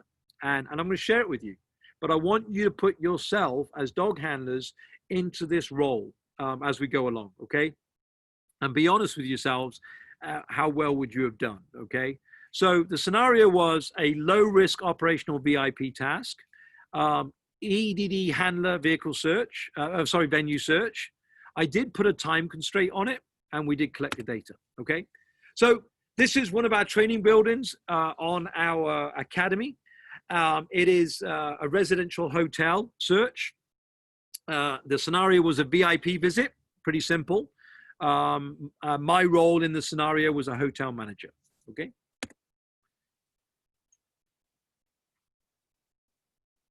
Again, put yourself in this scenario, look at the pictures. Residential hotel grounds, there's obviously a vehicle parking area. The front of the building, as you can see there. Inside, there are 2 floors plus a basement, and each one of the rooms has an ensuite. So the bedroom plus a toilet bathroom area inside each one of the rooms. You can see it's fairly clean and systematic. You know, it's pretty same throughout, generic. So the handler brief I gave each handler was exactly the same. Okay. I told them there's a VIP arriving and staying at the hotel. He was the explosive dog handler that I'd paid to come in and sweep under the protocols of the VIP. And I am so sorry, but the VIP arrives in 20 minutes. Of course, the handler is looking at this 28-room, 3-story, a basement and 2 floors of a hotel, plus the outside, and going, 20 minutes. What the heck, you know? So straight away, I put them under pressure under a very simple VIP search. I did say I was the hotel manager and I would escort them. Now, the responses to most of my, to that short brief that I gave them, very few handlers even asked a single question, I'll be honest. They just clicked their dog up and went on about it. Those that did say something said, there's no way I can do this in 20 minutes. I'm going to need more handlers. To which I replied, do the best you can. You just cost me $7,000 and I ain't paying no more. All right. And some asked, you know, you said it's a residence hotel. Are they still in their rooms? And I said, no, all residents have vacated and the car park has also been cleared. Okay. So very few questions, but those were the responses I gave to the most generic questions. So be honest, what is the reality of a search time in this instance? Okay, 28 ensuite rooms, 2 floors, plus a whole basement, plus the outside if you're that way inclined. All right, the reality is, guys, I think a lot of you will agree, this is a 2 to 4 hour task with multiple dog breaks to rest your dog if you want to search this place properly. Okay, that's what I believe. Of course, they were given 20 minutes to put the handler under pressure and see how we would react in a very simple search environment. Okay. So some of the statistics then, 55% of handlers searched outside the hotel perimeter first because their manual told them to search outside the building before going in. Okay. And then searched through the front door and along the corridor. So you can see the white line there. They set off and they went right around. And then they come in, went through the front door and made it, whatever, depending on the time, part the way or full the way through the first floor, okay, searching as they went. 20 minutes is not a lot of time.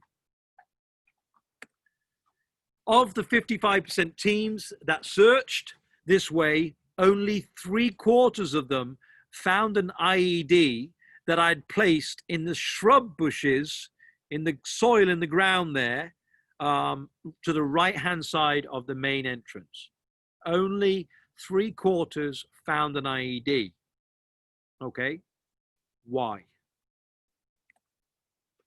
The quarter that missed the IED did not complete a 360 of the perimeter. What they did was they wanted to get their perimeter search in, so they went around, and the moment they come around the top corner and seen the main door, they went straight through the door and started their search. If you're gonna commit, even though you're under time constraint, and I don't recommend it, doing a perimeter search, at least do it properly and create your overlap.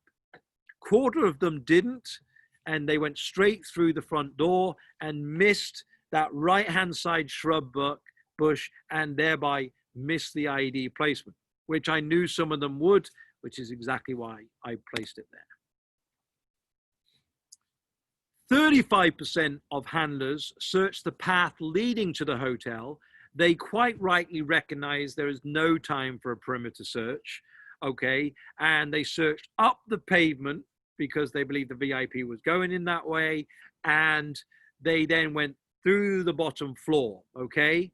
And obviously, many of them found the IED this way on the right-hand side of the door frame.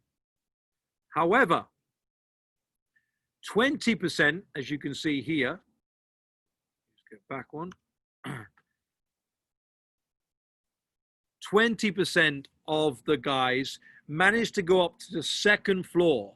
So with that limited 20 minutes, they made it through the first floor because they didn't do the perimeter. And even some of them even got up to the second floor and managed to search halfway down the second floor. However, unfortunately, they missed an IED right at the very end in room 214, simply because they didn't have the time. 20 minutes was not long enough with the search procedure that they used.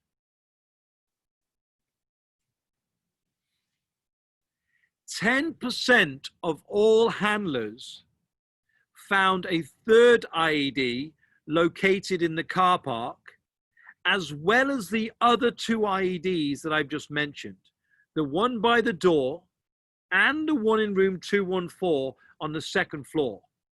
How was that possible? How did 10% of the 100 handlers find all three IEDs? The one at the right of the car park, the one at the front entrance, the right-hand door, and the one in the second floor, all within 20 minutes, guys. The answer, because they asked search intelligence. They gathered the task intelligence, okay? As it stands, it is a 2-3 hour task with no intelligence, okay? But if you ask the right questions in this particular scenario and you gather that intelligence, you can prioritize your search and your canine and your battery life, and it can easily be done in 20 minutes. Who's the VIP? That was a great question, because if it's some local city councilman, then we never get complacent, but he probably hasn't got a high threat against him, okay? If it's ex-President Clinton here in the United States, then there could be a credible threat against him. It's good to know that intel. What is the method of transport and arrival? We need to understand that, okay? What's his drop-off point? How long has this visit been advertised? You know, if the hotel manager said, shit, I didn't even know about this thing until 30 minutes ago, or, oh, this has been advertised for 3 months. You know, he's coming to open up the new wing across the road there. You know, there's a poster on the wall there. Okay, that's important intel, because now, you know, if you didn't know about it, then there's a good chance that the terrorists didn't know about it, and so on. Then we never get complacent, but there's likely to be something surface laid or something simple out there, and that should shape your search procedure a little more. But if it's been advertised for 2 or 3 months because you've asked that question, then there could be something seriously complex in here, you know, where they've deliberately gone into a room next door and built into the wall systems, or transferred out a radiator air conditioning unit and put one in there with a device and so forth. I mean, they can get pretty complex given the time and intel that somebody's going to be somewhere at a certain point in time, okay? You know, have all the residence rooms been vacated? An important question, which a lot of handlers didn't ask me, was what room number the VIP is staying in. How about that for priorities in the search? If you know what one of 28 pissing rooms, all right, you've now saved yourself a lot of bloody time, okay? Access to the VIP, underneath rooms, the surrounding rooms to the VIP room, how many entrances to the hotel, etc., etc. Ask intel questions. It'll take you nothing but 30 to 60 seconds, but you will be able to shape, based off that intelligence, your whole search procedure, prioritizing and having a better understanding, okay? As it was, those that did ask the right questions, okay, that 10% that had all 3 finds, okay, I answered this. Who's the VIP? Ex-President Clinton. What method of transportation? I said he was arriving by helicopter. That's why we cleared the vehicle lot, okay? How long has it been advertised? For 2 months. So now there can be complex device or devices. He was here to open up a new science wing at the Jackson State University. I told him the room number that he was staying, second floor, 214, blah, blah, blah, and so on. Just those few questions, all of you on this line now have probably got a better understanding of how you would use your dog. Before gathering the intel questions, you're all going, this is going to take me 2 hours, you know, and I'm going to start this way and systematically go through the motion as my battery life in my dog goes down, okay? So having gathered that intel, you prioritize the search. Okay, with this intel, this 2 to 4 hour search is now, to me, 3 areas of priority. One is clearly the landing site for the helicopter. Two is the only place we know he's going to be walking, which is up that bloody pathway. We don't even know what route he's going to take from the helicopter to that beginning of that pathway. We know he's not going to go in the back entrance with his $1,000 shoes, but we do know he's going to be walking towards that entrance, and we know he's going to be going into that front entranceway. Okay, we don't know how he's going to go through the building, what stairwell he's going to go up, whether he's going to stop and talk and look at a painting on the wall or whatever. So you really have to understand that. And we definitely know he's going to be in room 214 at some point in time as well. So if I'm a terrorist and I'm going through all the effort to get this explosive device done, and all the hiding and funding and transiting and hides and moving that safely and securely, and recruiting and doing the intel gathering and all this hardship, if it was easy, we'd be getting blown up every week. Okay, I'm not going to waste it if he's staying in 214 and putting it into 106. So what the hell are you all searching it for? It was my question to these guys. Okay, so they're the priorities. Clearly, priority one is the landing pad for the helicopter. Okay, if I said to you, where would be the best place to plant the IED? A lot of questions were answered, on the left-hand side. Well, no, it's not, because it's a residential hotel and people can see out their windows and it looks suspicious activity. You're better off looking to come through the woodland and plant something on the edge there, probably under the cover of darkness, and using the curb and the right-hand side of the concrete foundation, which usually goes 2 or 3 foot underneath the grass area, as a platform, as a backstop to help the blast directional, and so on. What type of IED? I'd probably use something small. I'd probably use something shrapnel-based, because one of the best igniters in the world is aviation fuel. I'm thinking like this, guys. Access to plant the device. When I look at this and gather the intel, I'm thinking the middle of the far end forest area or the middle of the right-hand side forest area, because they're both the shortest distance to where the aircraft is going to land, in the middle of the concrete surroundings. I'm not thinking about putting an IED in the concrete in the middle. Come on, give me a break. You can be seen by every resident in the hotel. This isn't Vietnam with a reverse spindle waiting for the downdraft of the chopper blades to connect the circuit. There's easier ways to do it, okay? So even this search picture here, which to do a perimeter search with a search dog, it would take you 10 minutes, maybe less, because I prioritized it again, thinking like a terrorist. I know that the middle of that top wood and the middle of the right-hand side wood are the most likely productive areas, and I can settle the dog down along the productive area of the building just to settle him down. I'm not expecting to find anything there. I don't get complacent, but the reality is I then move him on to that top end, and I really concentrate there, step back, give my dog distance so I can see all the peripherals and see if there's any change of behavior in and around where I perceive the explosive device is going to be. Nothing there. Okay, now I'm going to move in and make sure I productively search the area, place the dog's nose down low in that area, go from a free search to a systematic search, and then I'm going to move on to my priority number 2 here on the right-hand side. That's just a reality, okay? What type of trigger mechanism am I thinking about? Yes, as an advanced dog handler, I'm thinking about not only device placement, putting myself in a terrorist point of view, I'm also thinking about trigger mechanisms, guys. Is it going to be a timer power unit? No.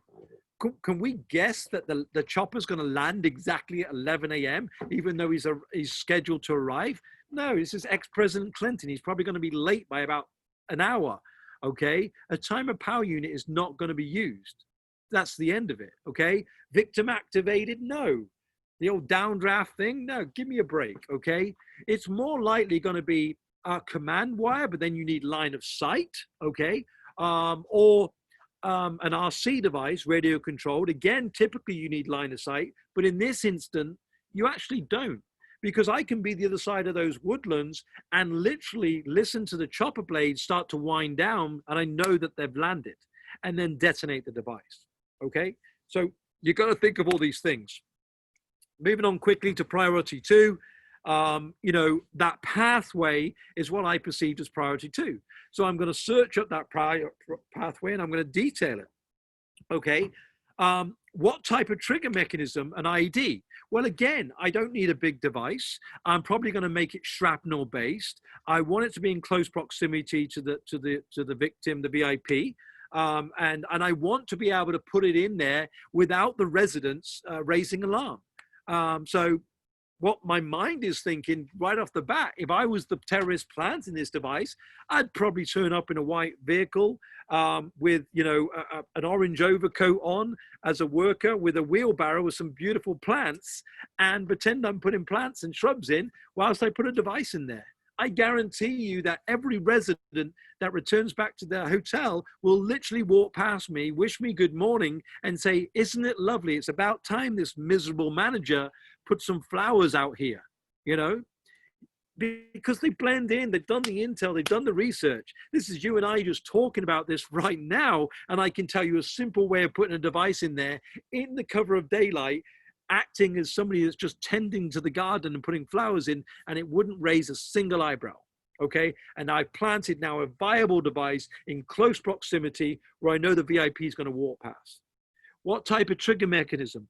It's not victim activated. He's not going to start and smell the fucking roses. Okay, it's not timer power unit. If we don't know when he's going to land the chopper, we certainly don't know when he's going to you know, walk past that point in time.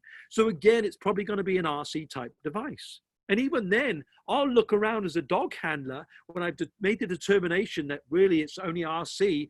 I'll look round from a vantage point. And if the right-hand shrubbery can't be seen and the only high rise is a building, you know, 2 blocks away, but I move over to the left-hand side and now I can be seen by that building, I'll make an assumption that the left-hand side is probably the priority. I'm thinking at that level of details, guys, okay? Obviously, priority 3, as I mentioned, was room 214. What would be the best place to plant an IED? Remember the intel. 2 months advance warning they got that this VIP was coming. You've got to detail this room thoroughly. Because they could have put simple device in, but they could have also put a complex device system in there, in the walls and adjacent rooms and all those good things. What type of trigger mechanism in this instance? Well, victim activated, absolutely. He's in the room and absolutely, you know, toilet flush, bathroom, whatever, okay, 100%. Certain poundage and weight on the spring mattress, you know, all those things come into play. And could it be a timer power unit? Well, you can't visually see in the room, but I would say yes. In this instance, you don't know when he's going to be in, but I could set the timer power unit with the right battery voltage to make sure there's enough power to actually detonate the device. But I could set it for 2 a.m. in the morning. You know, I'm pretty sure that ex-President Clinton, well, actually, it's ex-President fucking Clinton. He's probably out partying at 2 o'clock in the morning, but normal people would probably be in their beds at 2 o'clock in the morning. Okay. So I think all types come into play.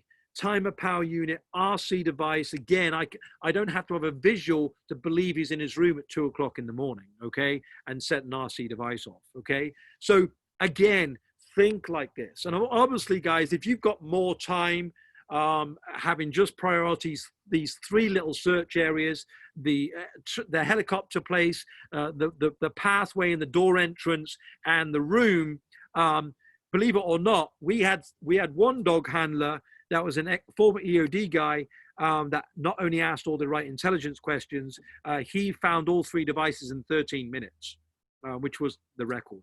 So it can be done by asking the right questions. And of course, if you've got the time, priority 4, priority 5, and priority 6, okay? Adjacent rooms, floor underneath, fire exits, you know, alternative fire exits and so on. If you've got the room, go through the motions, but prioritize first and foremost.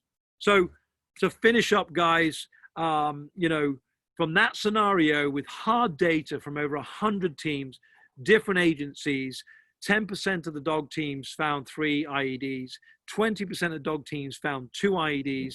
And in all cases, the handler was the one that let the dog teams down. We allowed all dog teams to go back and run their dogs on each 2 pound of device in each location, and 100% of the dogs found all the devices when they were directed by the handlers to the areas afterwards. So in this instance, it was the handlers that let the dogs down. All right. So finishing points from me. I'm sorry it's been a little bit long-winded, but I do like to talk about this, and hopefully you stayed on. Realize the importance of intelligence gathering and operational based training scenarios, and test your handlers too, guys. Set these guys up so they have to ask the difficult questions and gather the intelligence. It's no longer about this is your left boundary, this is your right boundary, and shit like that. Okay. Different types of devices, trigger mechanisms, markers, and so forth and so on, transit hides, and all those other things. Okay, start being realistic and taking the time to set up operational based scenarios. Think like a terrorist. Okay, so handlers can prioritize these and get success when they have a device that they've actually worked for. Okay, we know the dogs are good. Let's get these handlers up to scratch. Okay, search in the order of IED probability. Prioritize your search whilst your dog is at its freshest, is optimal, the most battery life. Train real explosives to find real explosives. Only use pseudos when needed. When there's no access to real, or the operation environment doesn't allow it. But in all cases, try and train on real explosives to find real guys. Some new, some old, some contaminated, and all those things. And remember, think about the area you're planting a device, especially on vehicles. Mimic what it's likely to be found. Okay. So with that, guys, I'm more than happy to hand it back over to you guys, and hopefully I haven't been too long-winded, and you guys have got some questions. I'll pause for a beer. Hey, Paul. Emma Thompson's typed into the chat. When you teach scent, do you use a cocktail? Not sure if this is possible. No, absolutely, I do not. My training department use single odors. They criteria on single odors, one odor at a time, and they'll probably start off with something like smokeless powder. Nice and easy game of search. Using boxes and transition to Dutch boxes and walls and all those good things. But we're big believers in one odor at a time. And when I say we criteria an odor, we do 20 unassists. The only way we can move from one odor to the next is if that dog has found that indication with the desired response 20 times unassisted. Even if it gets to the 19th time of putting his ass down perfectly at the right place, on the 20th time, if it stands up or misses it or goes to move on and needs to be assisted with a sit, it goes back to one again. Okay. That's what we found to have the most success. Why do we not use the cocktail method? Well, I find it ironic that those that use the cocktail method inevitably end up breaking the cocktail method and then proofing all their dogs off individual odors anyway. Well, if the cocktail method works so well, why wouldn't we all be walking around with a ball of cocktail explosives in our training bag and just have one training aid? That's how I see it. There's many analogies that have been put out there. A dog that's been in a rural environment, raised on a farm with his manure and stuff like that, will probably pick out ammonium nitrate from a cocktail, where a dog in an urban environment around plastics and stuff like that may pick out, RDX with plasticizers and so on. And we know this. There's been many animal studies on this. There's been studies on pigeons, for goodness sake, with shapes and colors, and 50% would choose the red triangle out of to consistently get food. But when they split the red color and the triangle separate, half of the birds went to the red and half the birds were generalized on the triangle, the shape, not the color. And that's the same, I believe, in dogs. You know, a pianist will always listen to Mozart and pick the piano out. So I know it's a little bit long-winded, but I'm not a believer in the cocktail method. Otherwise, we'd all be walking around with a single training aid with all the odors on. There's a reason why we all end up going to individual odors. I just prefer to start off that way. Hopefully that answers your question. Marco's asked a question. If you could go back to the last slide with the key points. Yep. Is that one here? Yes. Yep. I also do have a question as well, if you can hear me. Yeah, I can hear you fine. Go ahead, buddy. So when we're talking about endurance on one of your slides, what would you suggest for a dog that, I guess I'd say about 25 minutes in, just stops searching? I know you said picking up that, you know, whenever a dog is at 2 out of 10, you come in and put in your 8 out of 10 at that point. But what if at that point you're putting in your 8, but that dog is still not searching? What at that point, what would you say you would do at that point when your dog doesn't want to search? He just doesn't, he's not, you know where the plan is at. The trainer tells you like, hey, what's in this area? Yeah. So one of the things I'll say to you is that not enough attention, you know, endurance in search is hopefully you can all hear me. Endurance in search is not all about extending the search. It's a key factor. I think one of the biggest problems in our industry is handlers forget that this is a game for the dogs. Okay.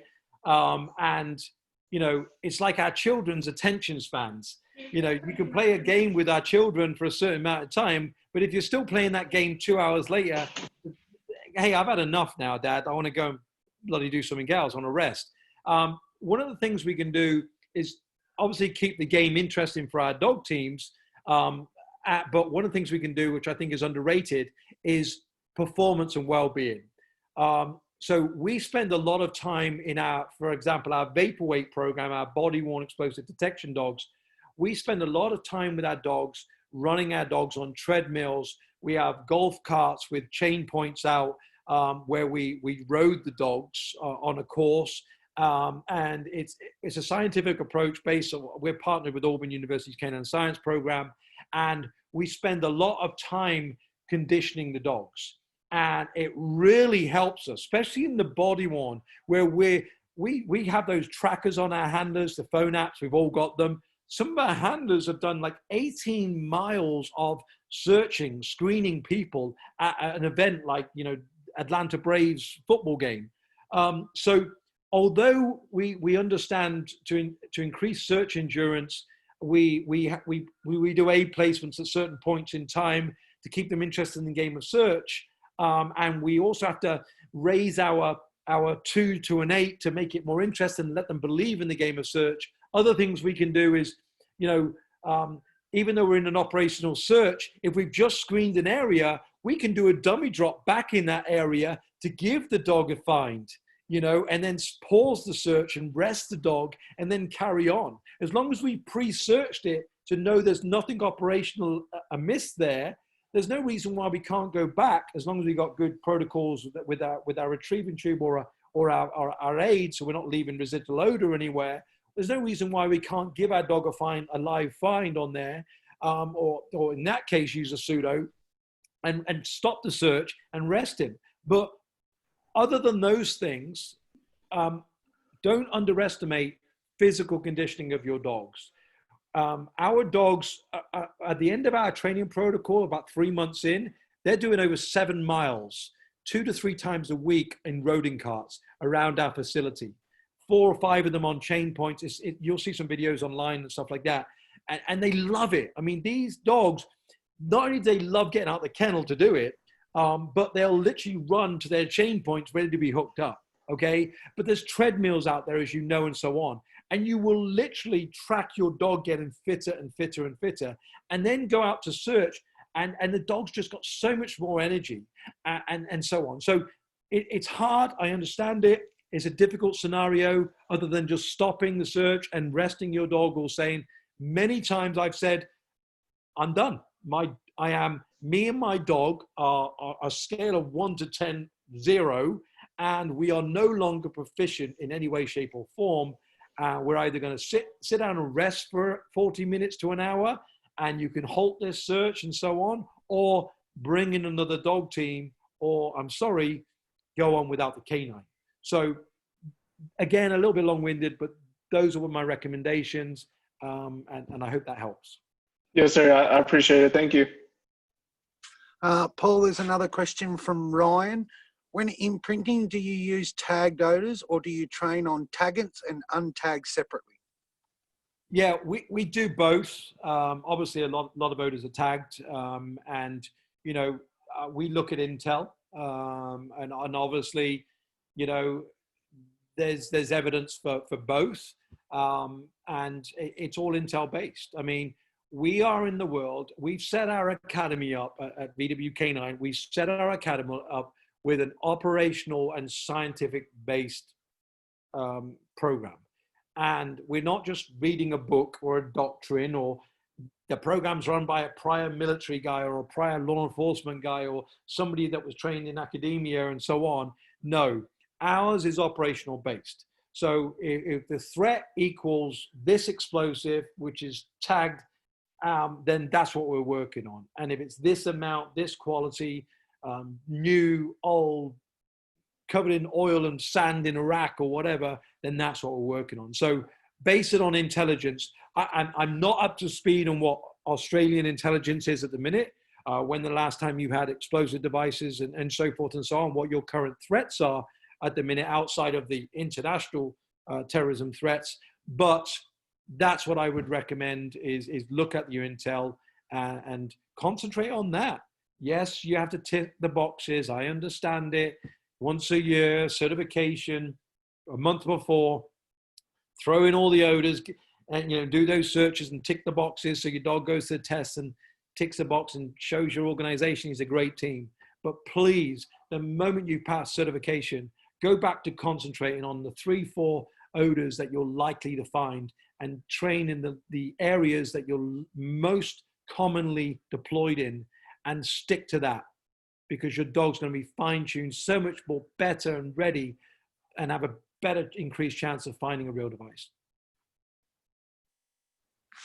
Okay, Paul, there's another question. Could you just mention those intel agencies again? Yeah, the RAND Corporation is a fantastic one. There's a lot of papers, a lot of security organizations out there in America, Garda World, MSA. I mean, a lot of you in the military circles have operated with these guys overseas. Kind of the big boys have all got intel departments that can be contacted. A lot of, when I was deployed, even in the private sector, never mind the military side of things, we used to obviously make friends with every EOD unit out there because they had great intelligence that were coming through.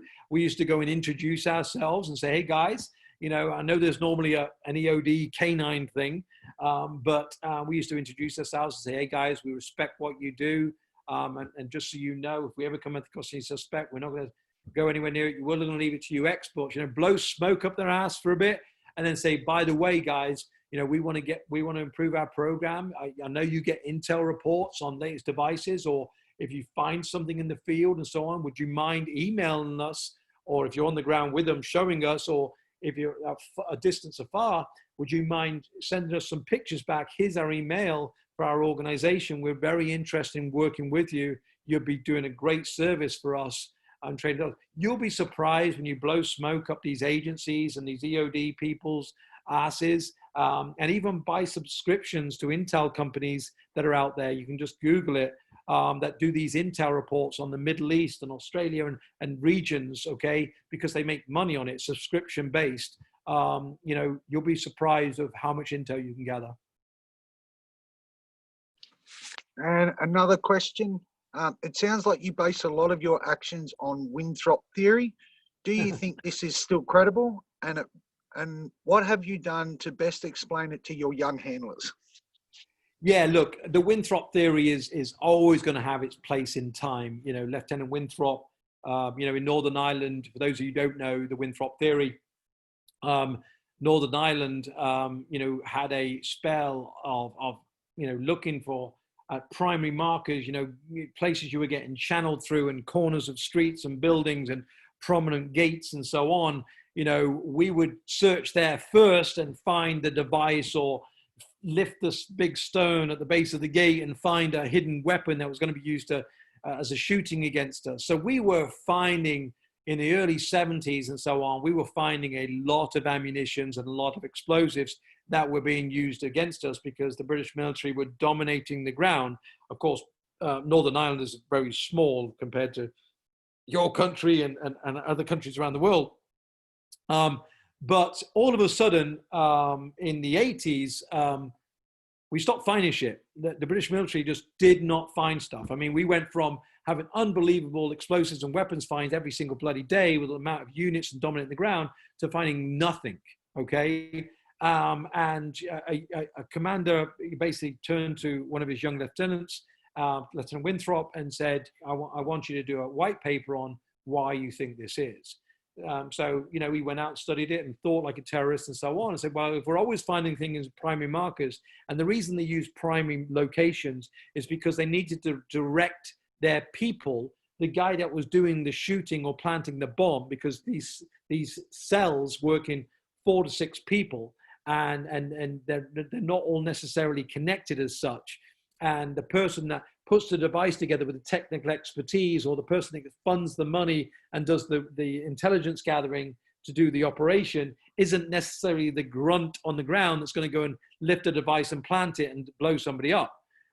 So they needed a primary marker to guide the guy that was going to do the dirty deed in, okay? And it needed to be accessible day or night. Well, they used to plan that, and we used to think like that and find it. And all of a sudden we stopped, and Lieutenant Winthrop said, well, okay, they still need the primary to guide him in. Otherwise, they're searching for a needle in the haystack in this building or this field or this street. So he thought they still needed the primary, so they must be using a secondary marker. So, for example, a gate post, well, 4 or 5 posts away could be a secondary marker. 6 posts away could be a secondary marker if you're giving a report to somebody. And they started thinking like that with this primary and secondary marker. And then our search teams would go in, look at the base, then look for markers around a prominent rock, a missing fence post, and so on, search the base of that, or search with a canine there, and have finds. So his Winthrop theory, gave us a lot of success again. And it's still used today. It's even used in the US military as well. Now, does it transfer into today's world? Absolutely.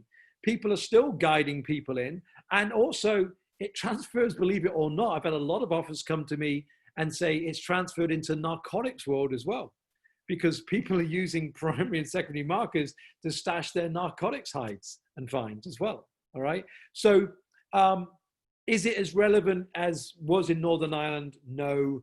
But is it a great teaching procedure to let people, anything you can use to get your handlers and students thinking like a terrorist, whether for aid placement, is critical, okay? Because they've more chance of finding something operationally. It's not just about putting a piece of odor up on top of a roof panel. What fucking good is that? Excuse my language. Absolutely useless. Useless if it was a device that went off with no backsplash, because it's a false panel ceiling. Useless with the height. Not directional. I mean, I've seen handlers put, water gel, in a magazine and roll it up and put it on the top. Absolutely useless. Told them to get out my bloody building. All right. No use. I mean, it's going to be found by any student that's walking into this bloody college where he's put it out within 10 seconds he picked up the magazine. Just ludicrous. Okay. So I think we need to use like Winthrop to get people understanding primary and secondary markers, to get them to understand that the terrorists and people out there are thinking this way. to guide people in, or to position things, or to set hides out, transit or long term. So yeah, I still think it's a little bit relevant, guys. Marco, you've raised your hand. Do you have a question for Paul? Yes, sir. So I wanted to ask. It was a little difficult to type out. What are one of your biggest challenges you faced as a handler, and that could have affected or hindered an operation because of your dog and yourself as well? So pretty much challenges that you faced as a handler and one that your dog was facing, and what did you do to fix that? Yeah, that's a great question, man. I have to think about that a little bit. You know, I think you have to understand fatigue very, very well. When you're in an operational based setting, and I'm sure some of you guys on here have deployed and been in an operational based setting, it's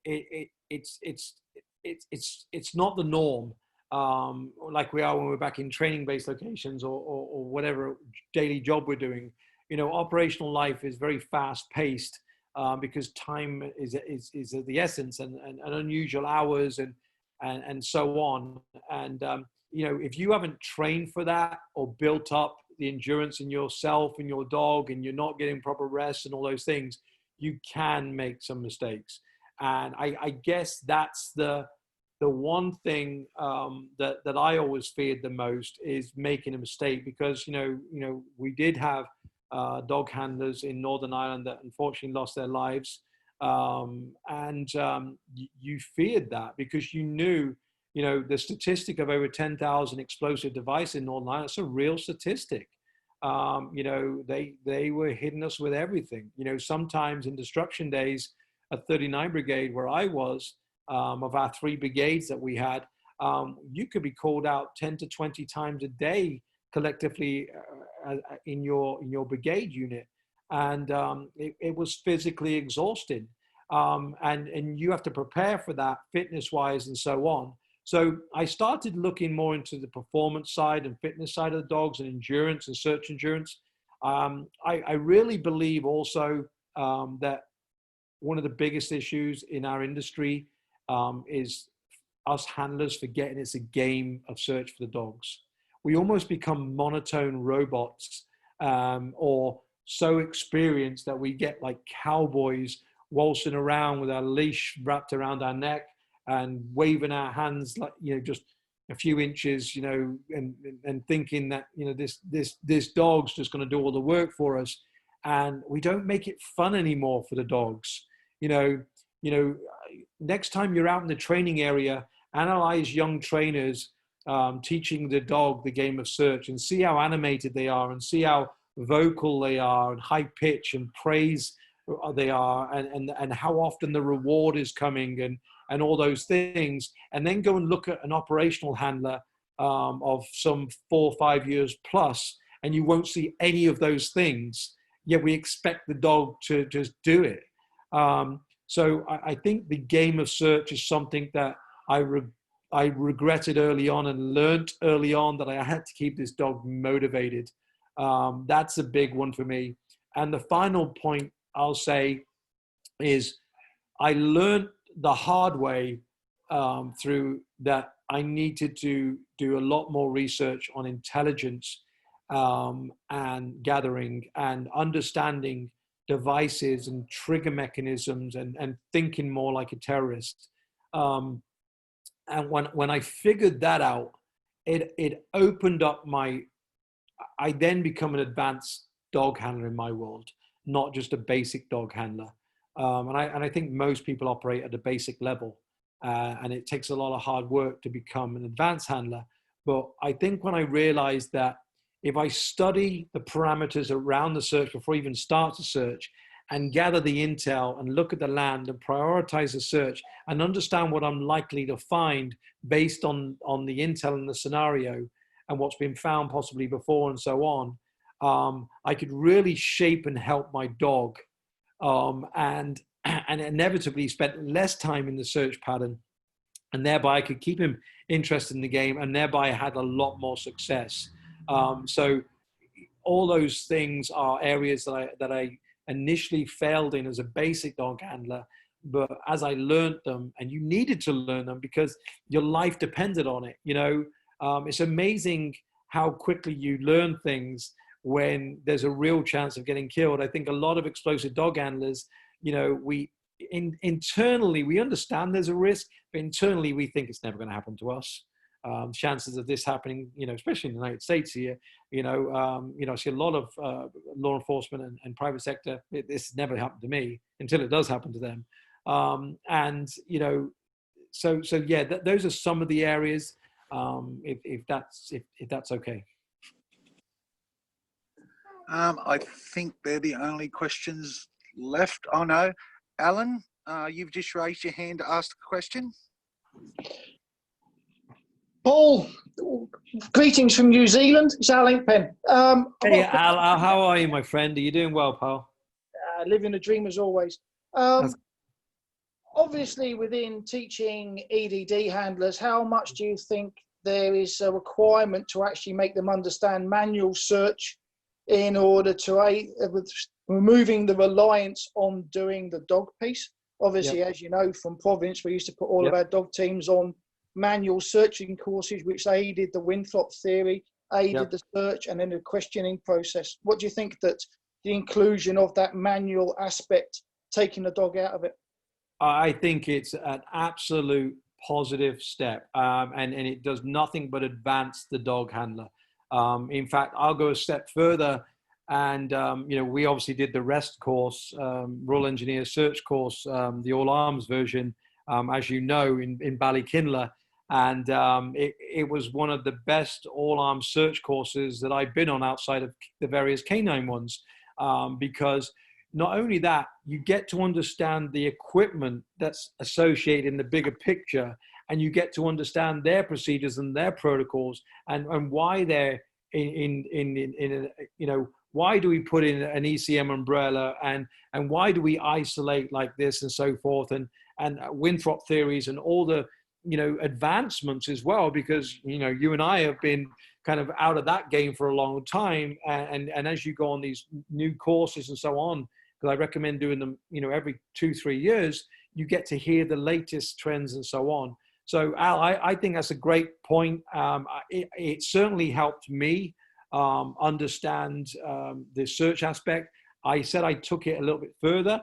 What I did was, I used to, in Iraq, in Baghdad, I used to set out a search scenario for my handlers, and in fair play, a lot of them were very experienced because I had the funds to recruit some pretty good guys, and I picked Army Dog Unit, RAVC, as you know, some of them and what I used to do is say, they used to turn up to the scenario with the dog, and I used to say, put your dog in the truck, air-conditioned vehicle, and they used to go, okay, he's obviously going to give me some intel brief, and I used to bring them back and say, okay, I don't want you to use your dog, but just move through the areas you would, and you've got 3 guesses of where the explosive device is.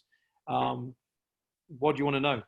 And they used to ask me intelligence questions, and I swear to goodness, they were so damn good that within 3 attempts, they would literally pinpoint where I put the device, based off the intelligence, based off their search. Because if you can think what's priority 1, priority 2, and priority 3, as I explained earlier on, with a dog, then actually you could pretty much guess it without a dog. Because why put an explosive device here, which is a waste of time, when you know the VIP is going to walk and channel through here, and it's better put there. So yes, I long-winded. I 100% agree with you. I think it's essential to advance, and I would go a step further and do it with without your dog sometimes, just to really test your handlers and catch them off guard.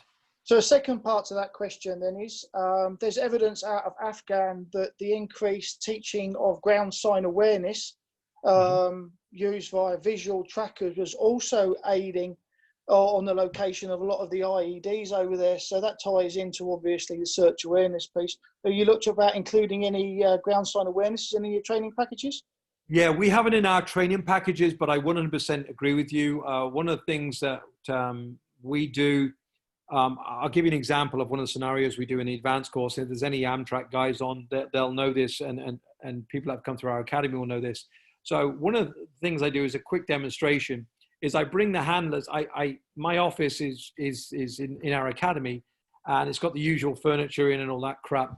And it's full of junk, right? And memorabilia and all that good office crap that, you know, I wish I was back handling dogs on a daily basis, but I'm an office waller for a good part of the day now. And, but what I do is I bring them, what I specifically do is I go out into the office and I put, you know, different devices and Semtex up against the window and an AK-47, you know, along the radiator and wiring looms around this and so on, and a magazine in the pen holder and so on.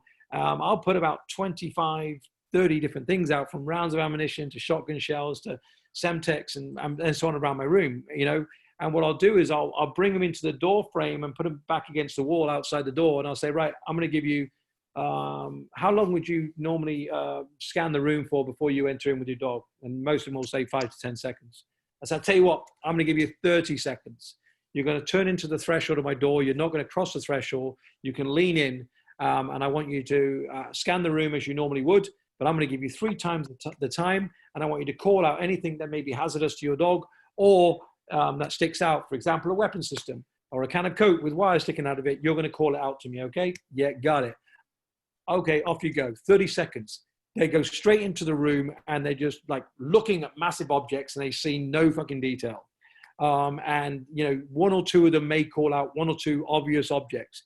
And 30 seconds later, I'll say, stop, put your back up against the wall. And then I'll take them away and I'll take them to another room where I've got stickers all around the room saying 1, 2, 3, 4, 5, 6, and 10, up to 10. And then what I do is I teach them how to scan the room.